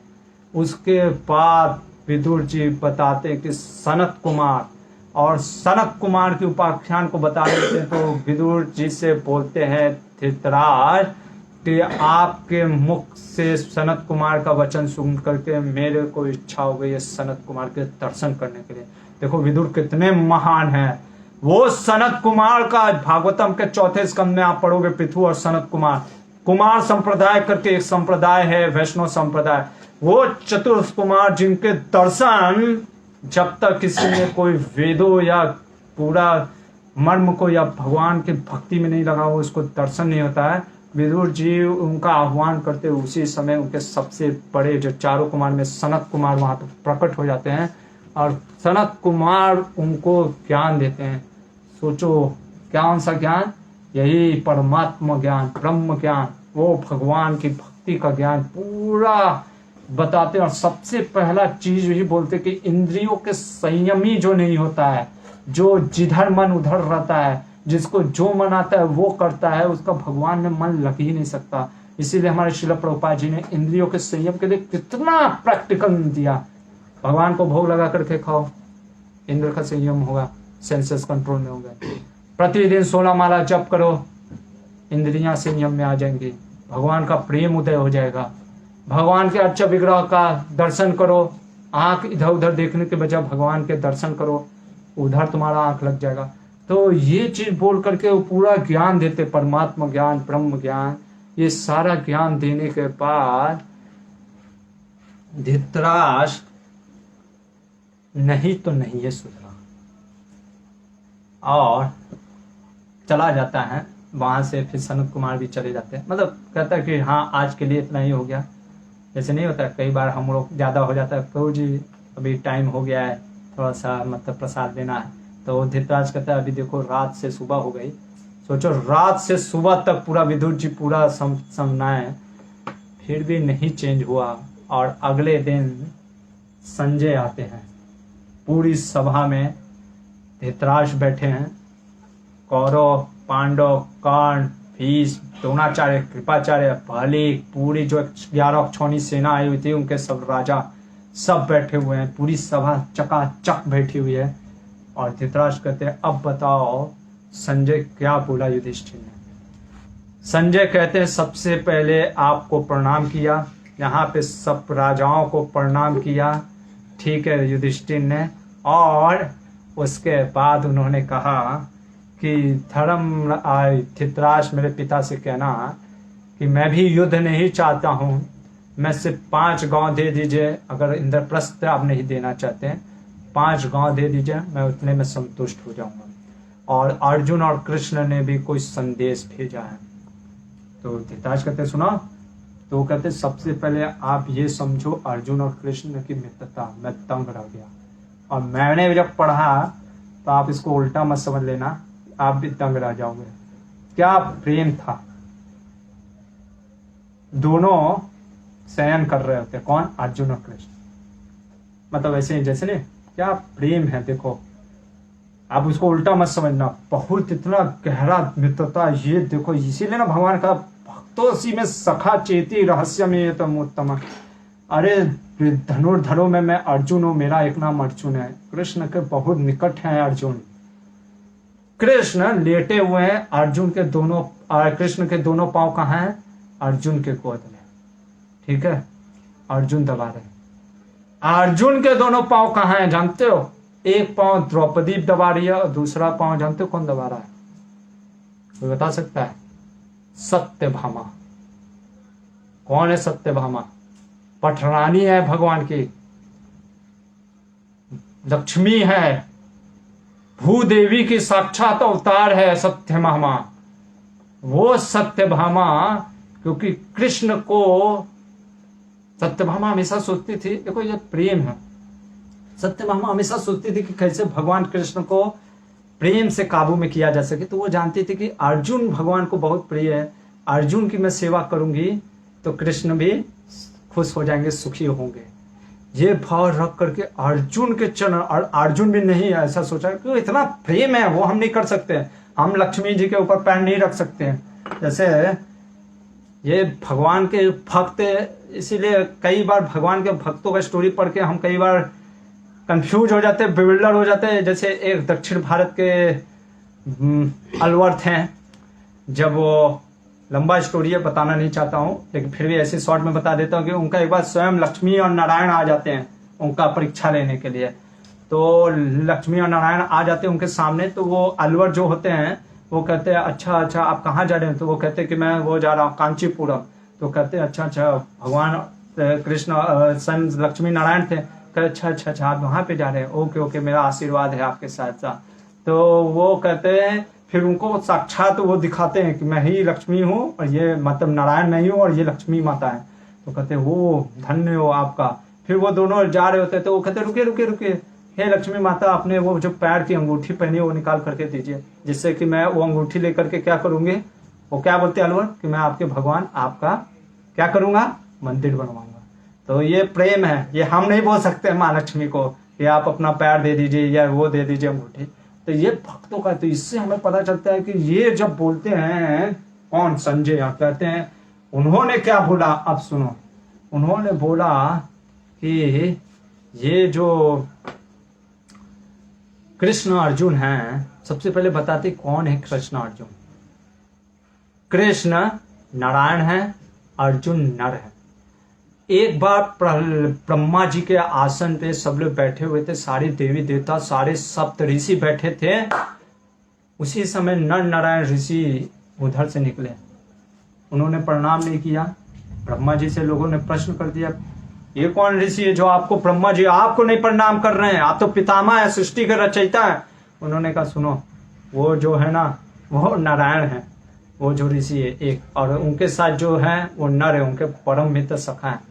तो वो इतने तपस्वी हैं, इतने तपस्वी हैं, उनकी व्याख्या करते हुए बताते हैं जब दानों और दुष्टों को कोई नहीं मार पा रहा होता है तब ये नर नारायण ऋषि अपने तपस्या से उनको मारते हैं। तो इसलिए ये वही नर आज अर्जुन है और नारायण साक्षात कृष्ण है। संजय इतना बोल करके कहता है कि अब सुनिए कृष्ण और अर्जुन की दोस्ती के बाद उनकी वीरता। अर्जुन कौन है, खांडव वन में कृष्ण के साथ अपने ही पिता इंद्र और देवताओं को परास्त कर दिया। अर्जुन कौन है, निमात कवच वालों को पूरा युद्ध में मार के गिरा दिया। अर्जुन कौन है, भगवान शंकर को टक्कर देने वाले, रुद्र भगवान को शंकर को टक्कर देने वाले अर्जुन है, जिन्होंने पाशुपात अस्त्र प्राप्त कर लिया। अर्जुन कौन है, जिन्होंने गंधर्वों को हरा करके आपके पुत्र की रक्षा की। अरे अर्जुन, अगर इतना नहीं याद है तो अभी तो याद होगा, हाल का इंसिडेंट हुआ विराट में, 6 महारथी आए थे, पूरा कौरव सेना आया था, अकेले शिव गांडीव के दम पे सबको मार गिरा। कृष्ण की व्याख्या सिर्फ इसी युग की बात कर रहे हैं, कृष्ण अवतार की।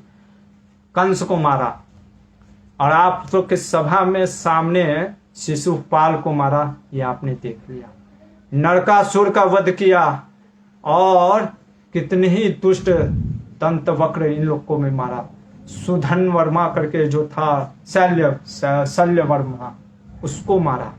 तो इसलिए मेरा यही निर्णय है, इनसे मित्रता करना चाहिए।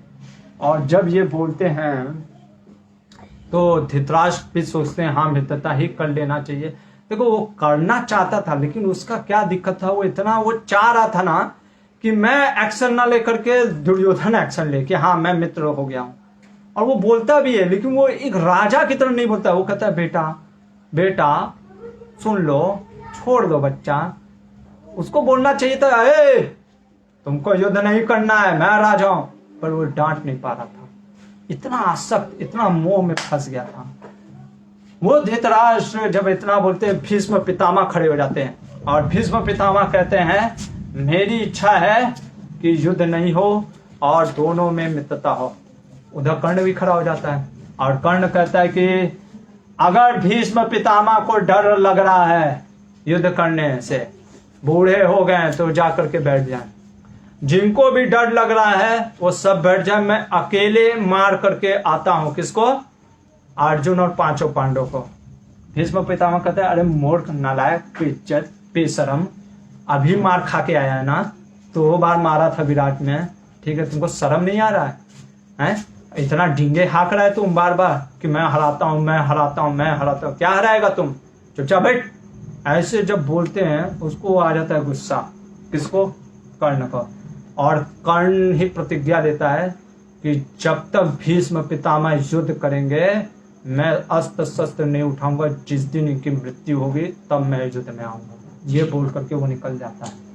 सोचो, यहाँ पे यही चीज मैं बताना चाह रहा था कर्ण के चरित्र के ऊपर।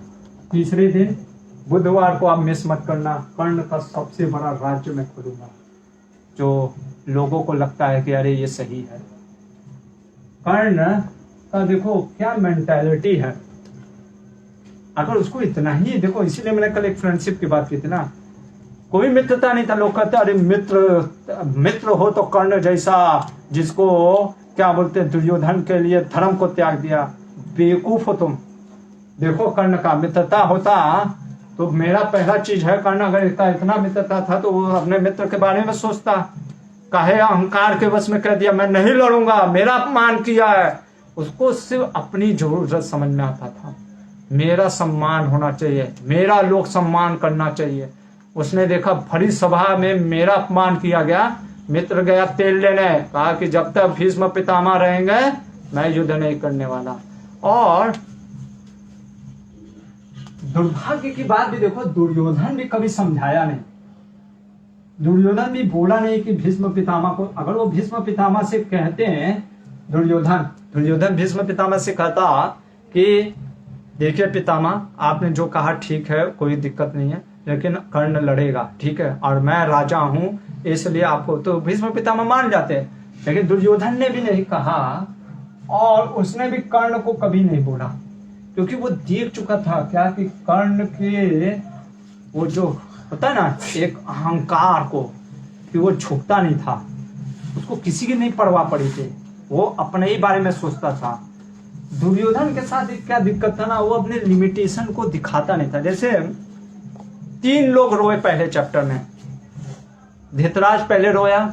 धृतराष्ट्र ऐसा है ना, जैसे चावल अगर उसको दे दिया जिसमें कंकड़ है तो वो हमेशा वो रोएगा, कहेगा अरे इसमें इतना चावल में कंकड़ है, हम क्या कर सकते हैं, हम खाना नहीं बना पाएंगे। तो उसको कहोगे कोई बात नहीं, होता है 50% चावल में कंकड़ होता है, 50% चावल होता है, फिर भी बना दो। तो उसको क्या चाहिए रहता था, हमेशा सिंपैथी, किसका भूख, दया का भूख, कि कोई उससे प्रेम से बात करे तो वो फिर बना देगा। दुर्योधन क्या है, ये चावल यूजलेस है, हटाओ फेंक दो इसको 50 पर। तो वो क्या होता है कि उसको लगता है कि वो लिमिटेशन अपने चीज को बताता नहीं, उसको उठाकर फेंकी दो, ज्यादा अच्छा है। अर्जुन में क्या था, हाँ 50% आ गया, रोएगा, लेकिन फिर पूछेगा करना क्या है कृष्ण से। कृष्ण कहेंगे बीन लो, चावल को बीन लेते हैं और उससे यूज कर लेते हैं। ये रहता है शोक करने का परिभाषा भी, ठीक है। तो दुर्योधन में लिमिटेशन था, बहुत ज्यादा क्रूअल था, अपने पिता के से ज्यादा पैम्परिंग मिल गया था। तो ये क्रूरता वह उठ करके बोलता है आपको ऐसे नहीं बोलना चाहिए था भीष्म पितामह, ये गलत है। और कर्ण अभी रूठ करके चला गया तो अभी क्या करना चाहिए, पर मैं बता देता हूं, मैं 5 गांव तो छोड़ो, सुई का एक रत्ती भर भी नहीं दूंगा जगह। देखो कुछ लोग पूछते हैं दुर्योधन में अच्छाई था क्या, नहीं, हाँ और डिप्लोमेटिक था, राजा था, इसलिए उसमें थोड़ा सा गुण तो था। दुर्योधन क्यों नहीं दे रहा था 5 गांव, उसका कारण ये है, आचार्य बताते हैं, उसको पता था वो पप्पू नहीं था, ठीक है, वो तेज था दिमाग का। और हम देखते भी है प्रथम स्कंद पहले अध्याय में गीता में कितना स्मार्ट बोलता है, डिप्लोमेट। उसको पता था युधिष्ठिर अर्जुन ये सब सक्षम रखते हैं। अरे 5 गांव दिया, 10 दिन के अंदर 50 से 500 गांव कब बना देंगे कोई पता नहीं। और 500 गांव अरे दिया था ना, खंडवन एकदम खंडहर दिया था, बना दिया इंद्रप्रस्थ ना। ये है पांडव, अपनी सक्षमता से, अपने मेहनत से, ये कभी भी, इसीलिए कहते ना शिवाजी से उनके गुरु रामदास ने कहा, रामदास सक्षम रामदास बनो, संड रामदास नहीं, कि ऐसा राम के दास बनो कि भगवान भी गर्वित हो, ठीक है। तो ये उसको पता था कि अगर युधिष्ठिर को 5 गांव भी दिया ना तो वो 5 गांव को 50 गांव या 500 गांव में कब बदल देगा पता नहीं। कच्ची गोटी नहीं खेला था दुर्योधन, इसलिए वो कह रहा था कि मैं नहीं दूंगा एक भी गांव, एक गांव का सुई का रुकती भी नहीं, क्योंकि उसको मालूम था कब वो आधा राज्य ले लेंगे युधिष्ठिर महाराज अपने वो प्रतिभा से, अपने पौरुष से। ये चीज का उसको दुर्योधन का पता होता है, इसलिए दुर्योधन कहता मैं तो नहीं दूंगा। और जिसको जो करना है कर लो, मैं नहीं देने वाला। और मैं दुशासन और कर्ण तीनों जा करके युद्ध करेंगे। अगर किसी को युद्ध में नहीं आना है तो मत आओ, मैं तीनों जा करके युद्ध करेंगे, लेकिन एक फूटी कौड़ी नहीं दूंगा। ये बोल करके कुछ समझता नहीं है। इधर धृतराष्ट्र कहता है संजय को कि तुम बताओ और कुछ बातें। देखो सुनना चाहता है, लेकिन देखो क्या है ना धृतराष्ट्र का, उसको पता है क्या सही है गलत है, लेकिन वो इतना आसक्त है ना कि वो हर चीज, एक तो उसका प्रॉब्लम ये भी था कि वो दैवत्व पे सब चीज छोड़ देता था कि भाग्य में लिखा मैं क्या कर सकता, भाग्य में लिखा मैं क्या कर सकता हूँ। जैसे कुछ बच्चे होते फेल हो जाते हैं, प्रभु जी क्या कर सकते हैं, भाग्य में लिखा। अरे भाग्य में लिखा ठीक है, फेल हो गए, आगे तो पढ़ सकते हो ना, मेहनत कर सकते हो ना। अगर फार्मर यही सोचे कि भाग्य में लिखा है अन्न होगा कि नहीं और चुपचाप बैठा रहे और बीज ना बोए तो अपने आप अन्न हो जाएगा, तो उसी तरीके से उसका दिक्कत क्या था, वो हमेशा भाग्य पे छोड़ देता है। अरे भाग्य पे होगा तो ये सुधर जाएगा। अरे आपको सुधरना पड़ेगा, आप सुधरना ही नहीं चाहोगे तो आपको कैसे सुधारा जाएगा। इसलिए दोनों जरूरत है, भाग्य भी और आपका एंडेवर भी। वो इसके साथ दिक्कत था धृतराष्ट्र के साथ। धृतराष्ट्र कहता है कि कुछ और बताओ। अब यहाँ पे कहते हो, और कहता है कि कृष्ण के बारे में बताओ। यहाँ पे संजय कहते हैं मैं अब ऐसे नहीं बोलूंगा, मैं चाहता हूं कि व्यासदेव गांधारी भी यहाँ पे प्रकट हो, उनके समक्ष अब मैं बोलूंगा।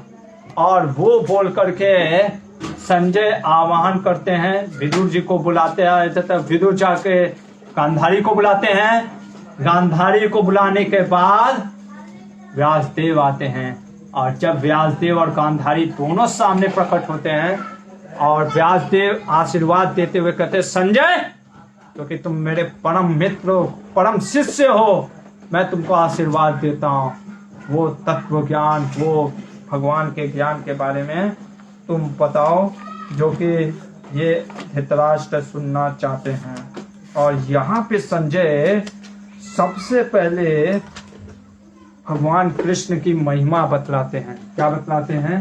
भगवान श्री कृष्ण की। ये है महाभारत। इसीलिए व्यासदेव ने महाभारत या कोई भी शास्त्र लिखे, पुराण, तो आप देखोगे कई बार भगवान का सही में डायरेक्टली ग्लोरिफिकेशन नहीं किया होता है शास्त्र वेदों में, लेकिन संक्षिप्त में कुछ ऐसा हिंट दे करके व्यासदेव कहते कि किसी न किसी माध्यम से तुम समझ जाओ कि कृष्ण ही सर्ववेत्ता हैं, सभी धर्मों के धर्मात्मा कृष्ण, वेदों के अंत कृष्ण, वेदों को समझ करके अगर पहुंचा है तो वो श्री कृष्ण है। ये वो अध्याय से हम समझ सकते हैं। संजय धृतराष्ट्र को भगवान कृष्ण की महिमा का बतलाते हुए कहते हैं कि देखो जो भगवान श्री कृष्ण हैं वो परम परम पुरुष हैं। और वो बताते हैं कि कैसे, देखो संजय को इतना ज्ञान था। संजय बताते हैं कि जब सारे देवी देवता त्राही त्राही कर रहे होते हैं, हर जगह लोग मतलब कि परेशान हो गए होते हैं दुष्टों के प्रकोप से, खास करके कंस से, तो सारे देवी देवता ब्रह्मा जी के पास जाते हैं।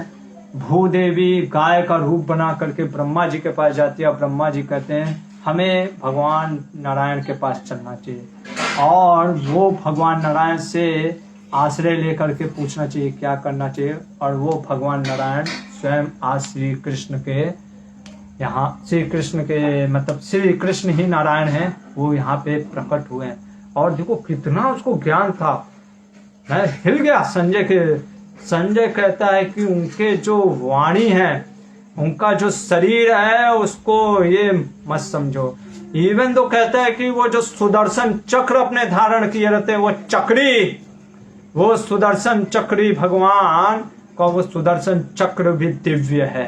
वो शंख जो पांचजन्य शंख भी है वो भगवान का दिव्य है।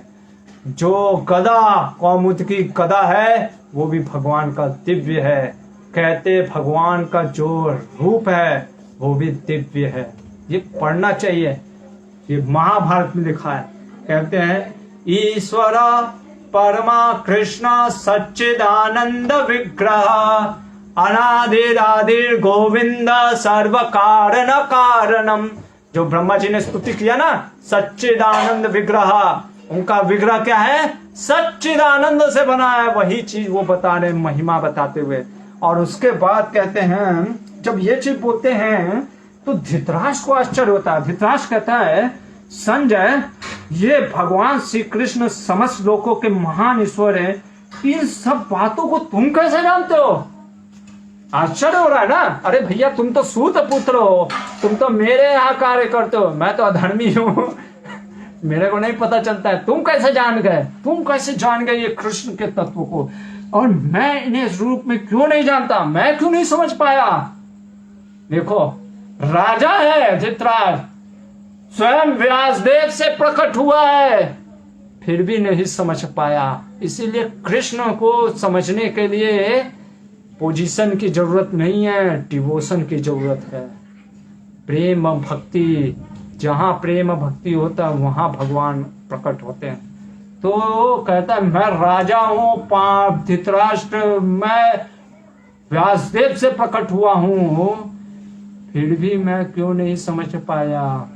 मैं भीष्म पितामह का शिष्य हूं, वेदों को जान। देखो, इसीलिए यहाँ पे वेद को जान भी लोगे, अगर वेद के अंत को नहीं जाना, कृष्ण को नहीं समझा, तो वेद पढ़ना भी ठीक है, एक तरीके से आनंद है वेद का पढ़ना, ठीक है, आनंद आपको मिल रहा है, लेकिन वेदों के अंत को नहीं समझा कृष्ण को, तो फिर क्या समझा? वही चीज बता रहे हैं कि मैं क्यों समझ गया। कहते हैं, संजय का वचन सुनो, क्या बोलते हैं संजय, मैं क्यों समझ गया। आपको तत्व ज्ञान प्राप्त नहीं है, आपको तत्व ज्ञान प्राप्त नहीं है।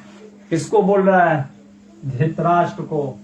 तो तत्व ज्ञान कैसे प्राप्त होगा? ये है भगवत गीता 4.34 में भगवान बोलते हैं ना, कैसे प्राप्त होगा तत्व ज्ञान?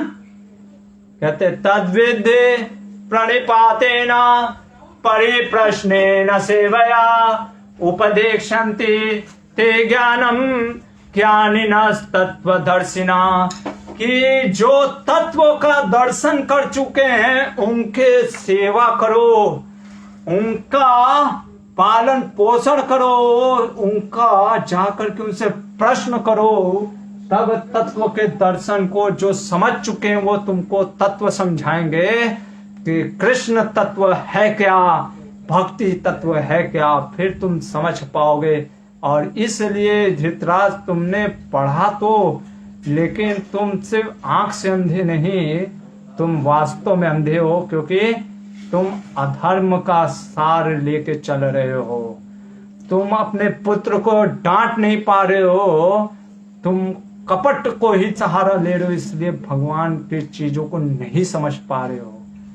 ये बोलने के बाद संजय कहते हैं, फिर धृतराष्ट्र पूछता है, भगवान श्री कृष्ण में नित्य भक्ति कैसे हो? देखो क्या मतलब कि यह है भगवान की दिव्यता। ये महाभारत है, ये भागवतम नहीं मैं पढ़ रहा हूं, यह आप पढ़ सकते हो, चैप्टर नंबर 69 में है, उद्योग पर्व के।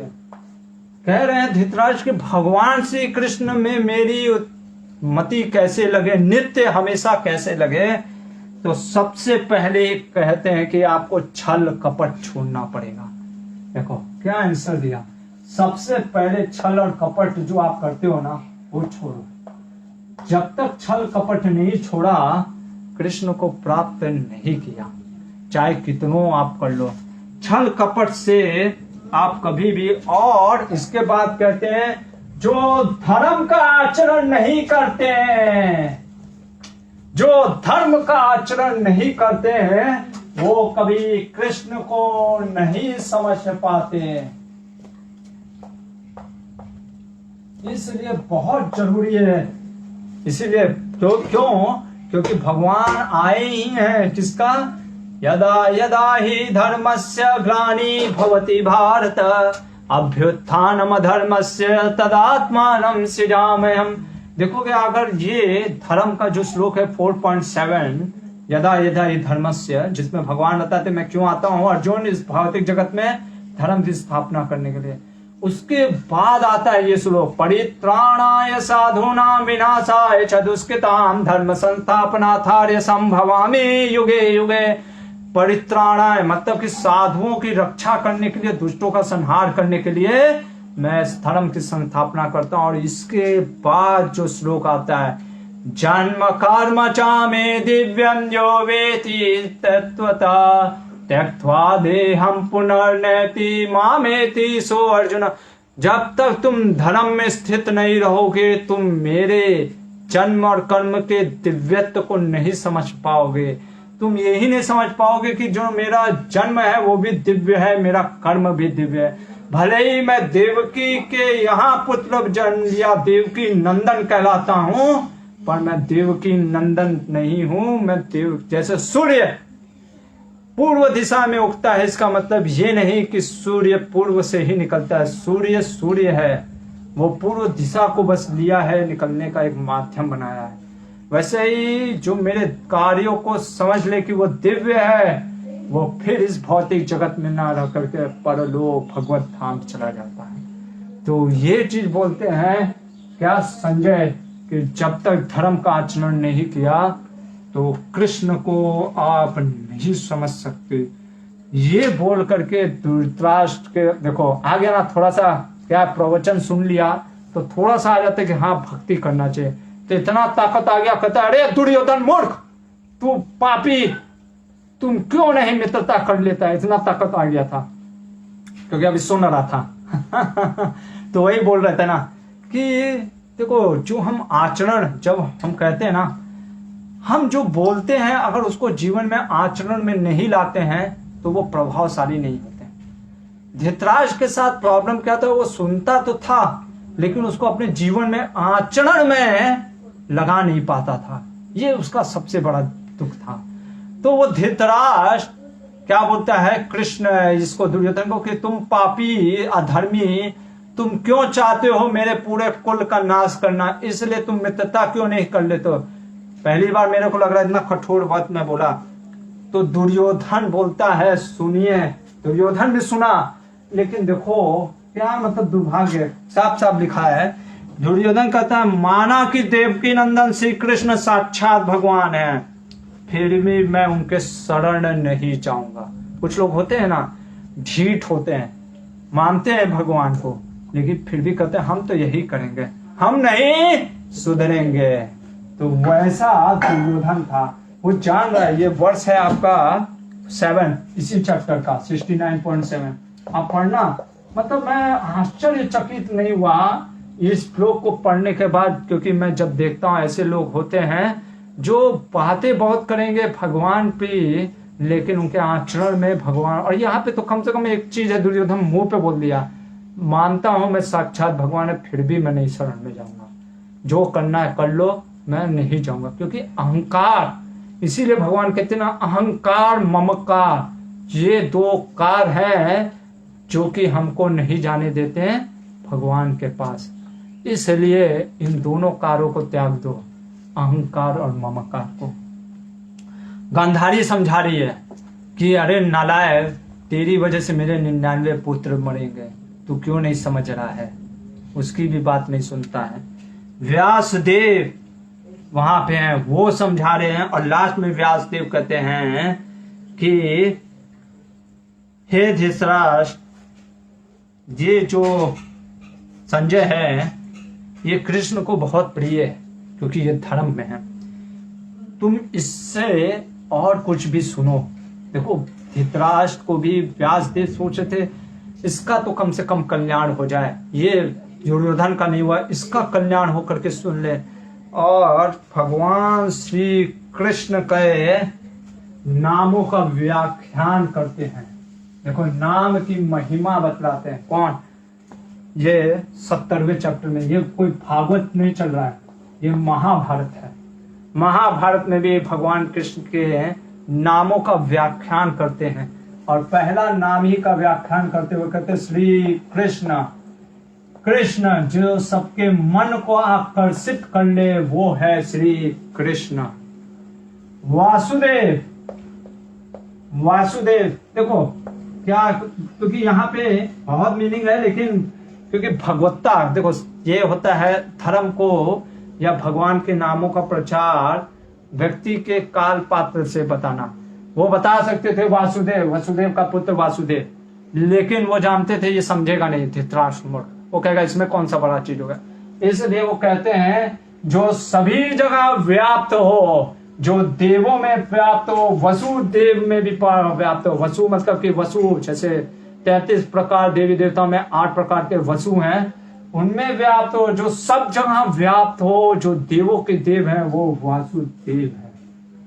ये डेफिनेशन देता है। फिर उसके बाद कहते हैं कि माधव।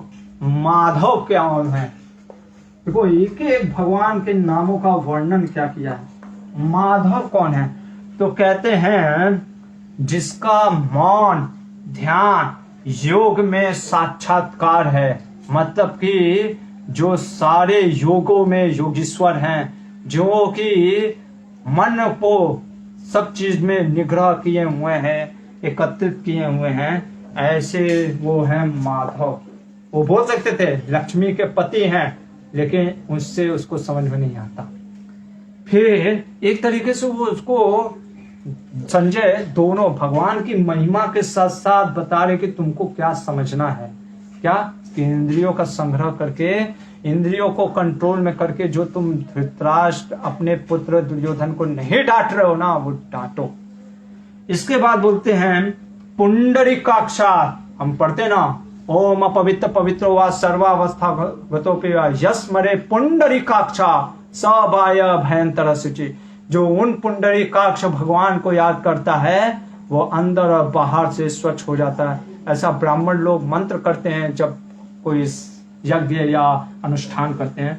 तो ये कहते हैं अविनाशी एवं परम भगवत धाम का नाम पुंडरिक है। भगवान का जो धाम है, एक धाम है पुंडरिक धाम, और वो अक्षय नहीं है, वो अविनाशी है। उनमें स्थित होकर जो अक्षत भाव से विराजते हैं, यानी उस पुंडरिक में जो भगवान बिना गिरे अक्षय है, वो पुंडरिक है। इसके बाद बोलते हैं अच्युत। जो कभी ना च्युत होने वाले भगवान अच्युत हैं, मतलब जिनको ना तो कभी युद्ध में किसी ने च्युत किया हो, वो भगवान अच्युत हैं। विजय, भगवान विजय है इनका नाम, जिनको ऊपर विजय प्राप्त ही नहीं कर सकता, इसलिए इनका नाम विजय है।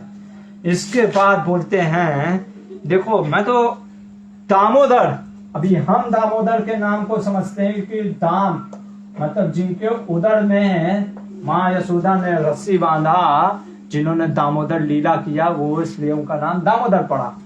यहाँ पे संजय दामोदर का क्या परिभाषा देते हैं, कहते हैं जो सारे जो कारणों के कारण हैं, क्या है, वो भगवान श्री कृष्ण को उदर कहा गया है, क्योंकि उनके उदर से ही सब कुछ उत्पन्न हुआ है। और जो इंद्रिय संयमी है, दम है, दम कहते ना दाम मतलब कि दाम, तो इसलिए उनका नाम दामोदर पड़ा। इसके बाद कहते ऋषिकेश। देखो जो ऋषिक, ऋषिक का मतलब है जो सुख से युक्त हो, जो हमेशा सुखी हो, और उस सुखी का ईश्वर कौन है, ऋषिकेश है। ये देखो क्या मतलब डेफिनेशन दे रहे हैं अलग अलग माध्यम से। हम एक ऋषिकेश का अर्थ जानते हैं जो सेंसेस को कंट्रोल करे। इसके बाद है अधोक्षजा। अधोक्षजा का मतलब है जो कभी नहीं क्षीण होते हैं, वो अधोक्षजा है। इसके बाद कहते हैं नारायण। नारायण जो सभी नर, जो मनुष्य जिनका आश्रय लेते हैं, वो नारायण हैं। इसके बाद वो कहते हैं गोविंद नाम है, जो सभी हमारे इंद्रियों को आनंद प्रदान करे, वो गोविंद हैं। विष्णु जो हर एक अणु में स्थित हैं, वो विष्णु हैं। और इतना कहने के बाद कहते हैं ऐसे भगवान मधुसूदन को मेरा प्रणाम है, जिन्होंने मधु दैत्य का संहार किया था। कहने का मतलब है मधु कौन? मधु एक डीमन था, मधु और कैटव, जिन्होंने ब्रह्मा जी से वेद का हरण कर लिया था। अभी आप कहोगे कि ऐसा कैसे हो गया, तो क्या चोरी कर लिया तो अरे जैसे हमारा पुस्तक चोरी हो गया तो कोई बात नहीं, हम तो प्रिंटिंग प्रेस छपवा लेते हैं, तो क्या दिक्कत है? नहीं, देखो समझने का प्रयास करो। भगवान ब्रह्मा जी से बुद्धि चोरी कर लिया। अभी आप लोगों को बुद्धि कैसे चोरी हो सकती है? हाँ, कुछ चीजें हम नहीं समझ सकते, इसीलिए क्योंकि ब्रह्मा जी का शरीर हमारे जैसा शरीर से नहीं बना, वो बुद्धि से बना है। किससे बना? बुद्धि से। अब आपको कि बुद्धि से, ये हमारे बुद्धि में ही नहीं आ रहा है कि बुद्धि से कैसे कोई बन सकता है। तो इसीलिए, क्योंकि इसीलिए हमको देवी देवताओं के दर्शन नहीं होते। जैसे ये धरती है, यहाँ पे मुख्यतः जो हमारा शरीर बना होता है वो पृथ्वी के अंग से बना होता है। जो अग्नि होता है, जो सूर्य, जैसे सूर्य में जो लोग रहते हैं, सूर्य सन प्लैनेट में, उसमें जो होते हैं वो क्या होते हैं? अग्नि। जो अग्नि होते हैं ना सन प्लैनेट में, उनका शरीर मुख्यतः अग्नि से बना होता है। ये सब आपको प्रभु जी दास गदाधर प्रभु कॉस्मोलॉजी में पूरा एक एक प्लैनेट्स के बारे में बताएंगे, तो मैं उसमें नहीं जा रहा हूँ। तो ये बताने के बाद भगवान श्री कृष्ण के व्याख्यान करने के बाद सोचो, ये भागवत रही, महाभारत में भगवान के नामों का व्याख्यान है। तो ऐसे व्यासदेव बीच बीच में भगवान के डायरेक्टली नहीं इनडायरेक्टली ग्लोरिफिकेशन देते हैं, ताकि व्यक्ति इनको पढ़ करके ये समझ जाए, सर्वस्य चाहम हृदय सन्नविष्टो मत्ता स्मृतिर्ज्ञानमपोहनम च वेदैश्च सर्वैरहमेव विद्यो वेदांत के वेद विदेव चाहम, कि सभी वेदों का अंत मेरे को समझना है। सभी जो वेद का सार है वो परमात्मा के रूप में जो भगवान श्री कृष्ण हमारे हृदय में स्थित है वही है। इतना कहने के बाद भगवान कृष्ण की महिमा सुनने के बाद धृतराष्ट्र के भगवत गुणगान करने लग गया। देखो, ये होता है भगवान के नाम की व्याख्या सुनने से। हरे कृष्णा कृष्ण कृष्ण हरे हरे, हरे राम राम राम हरे हरे। कि भगवान के नाम के गुणगान करने से, भगवान के नामों का श्रवण करने से क्या होता है? हमारे अंदर भी इच्छा हो जाता है भगवान के गुणों का गान करना। और धृतराष्ट्र बोल रहे हैं कि ये जो वसुदेव नंदन भगवान श्री कृष्ण हैं, ये साक्षात भगवान है। इनके दर्शन मात्र से व्यक्ति का शोक, मोह और भय दूर हो जाता है। इनके नामों का स्मरण करने से सब कुछ चला जाता है। और कहते हैं कि जिनकी वाणी शुद्ध है, जिनके नामों का स्मरण करने से व्यक्ति शुद्ध हो जाता है, वो भगवान कृष्ण का मैं दर्शन करने का अभिलाषी हूं। और कहता है जो तीनों लोकों का निर्माण करने वाले हैं, जिन्होंने देवताओं, असुरों तथा राक्षसों को भी जन्म दिया है, ऐसे भगवान श्री कृष्ण के मैं शरण ग्रहण करता हूं। आप सोचोगे इतना बोलने के बाद ये तो धृतराष्ट्र बदल गया। हम देखेंगे कि सही में धृतराष्ट्र बदला कि नहीं, वो कल देखेंगे। पहला, कल एक किसी ने प्रश्न किया, वो प्रश्न का उत्तर हम दे देते हैं कि बलराम जी कैसे दुर्योधन का, मैंने सोचा चलो दे ही देता हूं, वाई बलराम जी फेवर दुर्योधन, दुर्योधन को कैसे प्रेम कर सकते हैं, वाई। तो पहला चीज मैंने आपको बताया कि भगवान गीता में कहते हैं अवन जानंती मां मूढ़ा मानुषिन तनुमाश्रितम, मेरे को मनुष्य मत समझो, भले ही मैं मनुष्य की लीला करता हूं।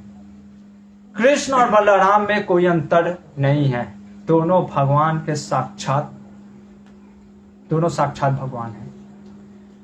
बलराम जी को समझने के लिए बहुत ही, मतलब उनका जो चरित्र है वो सही में बहुत ही समझना बहुत मुश्किल है। इवन तो कृष्णा भी कई बार मुश्किल में पड़ जाते थे। देखो बलराम जी जो हैं वो भगवान कृष्ण की नित्य सेवा करते हैं। जैसे हम देखते हैं भगवान के जो पैरा पढ़ने लिया होते हैं, पादुकाएं होती हैं, ये सभी वास्तव में बलराम जी हैं। चाहे सुदर्शन चक्र है, चाहे कौमुदकी, ये सब भगवान बलराम के विस्तार हैं। तो भगवान बलराम जो होते हैं वो वास्तव में कृष्ण की हमेशा सेवा करने में रहते हैं, पर ये थोड़ा सा हट के थोड़ा सा सेवा भी करते हैं। इनका सेवा क्या था, ये थोड़ा सा कृष्ण लीला में एक रोमांच पैदा करने में उनको आनंद आता था। तो इसलिए ये कई बार वो पक्ष का साथ देते थे जो कि कृष्ण जिस पक्ष को उल्लेखना करते थे। क्योंकि देखो इसलिए नहीं समझ सकते हम बलराम जी के चरित्र को। कोई कहेगा अरे अधर्म का कैसे साथ दे सकते, वो भी साक्षात कली का साथ कैसे भगवान बलराम जी दे सकते हैं। नहीं, वो बस कृष्ण लीला में मिठास और एक्साइटमेंट पैदा करने के लिए बलराम जी ने ये कार्य किया। आप देखो दुर्योधन को घमंड किस चीजों पे था। देखो ये है भगवान, इसलिए अभी मैं आपको बता देता हूं। पहला चीज दुर्योधन को किस पे सबसे बड़ा अहंकार था कि मैं बलराम जी का शिष्य हूं। वो बोलता भी है, क्या बोलता है, मैं बलराम जी का शिष्य हूं। किसमें, और बलराम जी ने मेरे को आशीर्वाद दिया है कि मेरे से सबसे बड़ा गदा युद्ध में कोई नहीं है तीनों लोकों में। इस अहंकार के कारण देखो भगवान क्या कहते हैं ना, यथा माम प्रपद्यन्ते, जो जैसे मेरे को फंसता है मैं उसको वैसे देता हूं। तो भगवान ने उसको अहंकार था तो उसका और अहंकार बढ़ा दिया। तो पहला उसको अहंकार था कि बलराम जी ने कहा कि मैं उसका शिष्य हूं और मेरे जैसा उन्होंने कर दिया, इसलिए मैं क्या हूं, मैं बलराम जी के शिष्य होने की जगह से मैं भीम से नहीं डरता हूं। पहला गदा में बलराम जी जैसा हूं। दूसरा उसको किस पे अहंकार था, भीष्म पितामह पे। देखो सबसे पहला अहंकार अपने ऊपर था, दूसरा उसको अहंकार था भीष्म पितामह पे। क्या उसको अहंकार था भीष्म पितामह पे कि भीष्म पितामह जो हैं परशुराम को हरा दिए और शांतनु से इनको वरदान मिला है कि इनको कोई मार नहीं सकता, इच्छा मृत्यु का वरदान है। तो जिसके भीष्म पितामह साथ हो तो उसको कौन हराएगा, ये सोच के इसका दूसरा अहंकार था। तीसरा अहंकार कौन था, इसका मित्र कर्ण। इसको अपने मित्र कर्ण पे बहुत अहंकार था। देखो अभी कर्ण को अहंकार किस चीज का था, देखो सब भगवान की लीला, सब में आप देखोगे भगवान का ही दिव्यत्व है। कर्ण को आशीर्वाद किसने दिया, परशुराम जी ने। क्या आशीर्वाद दिया, ब्रह्मास्त्र दिया और कहा कि जब तक तुम ये द्वेष की भावना या कंपटीशन की भावना रख करके युद्ध नहीं करोगे तुमको कोई विजय नहीं प्राप्त कर सकता। कर्ण तुम सबसे बड़े धनुर्धर होगे, हो नहीं होगे। क्यों, लेकिन दिक्कत क्या था ना कर्ण के साथ, वो हमेशा जब भी लड़ने जाता था उसका पीछे बैकग्राउंड जैसे म्यूजिक होता है ना, किसी के पीछे बैकग्राउंड म्यूजिक चलता रहता है, उसके पीछे बैकग्राउंड म्यूजिक चलता रहता था, अर्जुन अर्जुन अर्जुन से बड़ा मेरे को धनुर्धर बनना। और इस कारण से वो हमेशा मात खाता था। तो ये तीन कारणों से इसको बहुत अहंकार था, इसको दुर्योधन को, कि मैं दुर्योधन कभी नहीं हारूंगा।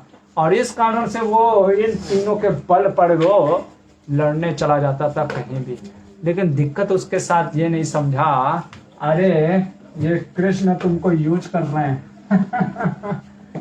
कृष्ण तुमको यूज करके तुम्हारे को माध्यम बना करके सारे अधर्म को नाश कर रहे हैं।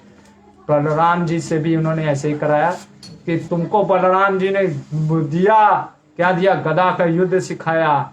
और इसीलिए बलराम जी से वो सोचा था क्या दुर्योधन कि मैं बलराम पहले कृष्ण के पास चलता हूँ, कृष्ण को ले लिया तो बलराम जी को तो ले ही लूंगा। कच्ची गोटी नहीं खेला भगवान ने, तुमको सब तुम जो सोच रहे हो वो भी वो सोचते हैं। तो इसलिए बलराम जी का ना ले पाने का एक मुख्य कारण था। बलराम जी ने कहा जहाँ कृष्ण नहीं है मैं वो वहां पे, क्योंकि कृष्ण अर्जुन का पक्ष साथ दे रहे हैं, इसलिए मैं तुम्हारा पक्ष का साथ नहीं दे सकता और मैं तीर्थ यात्रा पे जा रहा हूं। हाँ, वो आए थे उस समय, कब? जब गदा युद्ध हो रहा होता है, किसके बीच में? भीम और दुर्योधन के बीच में, क्योंकि अपने शिष्य को देखना चाहते थे बलराम जी कि कैसे लड़ रहा है। तो वो अंतिम दिन हम देखेंगे महाभारत का वो प्रसंग जिसमें कि दुर्योधन और उसमें लड़ाई होगा, इसमें भीम में। एक चीज और चीज हम यहाँ पे सीखते हैं धृतराष्ट्र के जीवन से, आज जो धृतराष्ट्र का मेघ जो प्रसंग चला, कि व्यक्ति के पास अल्टीमेट रिस्पॉन्सिबिलिटी होता है बदलने का। अगर हम चेंज नहीं होना चाहते हैं तो हमको कोई बदल नहीं सकता। जीवात्मा को स्वयं बदलना होगा, तभी भगवान भी उसकी मदद करेंगे। धृतराष्ट्र विदुर नीति जिसको सुनने के लिए धर्म किया हो व्यक्ति, कोई पाप पुण्य किया हो तब समझ पाता है, सुन पाता है, वो उसको फ्री ऑफ कॉस्ट में मिला। सनत कुमार के दर्शन मिले, दत्तात्रेय का उपाख्यान सुनने को मिला, व्यास देव आकर के उसको समझाए, भगवान कृष्ण की महिमा सुनने को मिली और स्वयं भगवान कृष्ण की महिमा को सुनाता भी है, समझता भी है। लेकिन देखो फिर भी धृतराष्ट्र इतना सब होने के बाद भी मोह के अंधकार में इतना फंस गया था, वो नहीं समझ पाया, नहीं बदल पाया। तो जो व्यक्ति अगर बदलना ही नहीं चाहता, अरे सोए हुए को तो कोई भी उठा सकता है, जो सोने का ढंग कर रहा है, ढोंग कर रहा है, उसको उठाना मुश्किल है। वो तभी उठेगा जब वो खुद उठना चाहेगा। और इसीलिए कल हम देखेंगे कि शांति दूत बन करके भगवान कृष्ण आते हैं और भीष्म को विदुर जी कुछ समझाते हैं, भगवान कुछ समझाते हैं। और प्रश्न उठता है कि अगर भगवान सब कुछ जानते थे तो भगवान ने क्यों ऐसा कार्य किया? क्या सही में भगवान सब कुछ जानते हैं? क्या भगवान सही में सब जगह व्याप्त हैं? ऐसे प्रश्नों का उत्तर हम कल देंगे। बहुत बहुत धन्यवाद। हरे कृष्णा। श्रील प्रभुपाद की जय। हरे कृष्ण।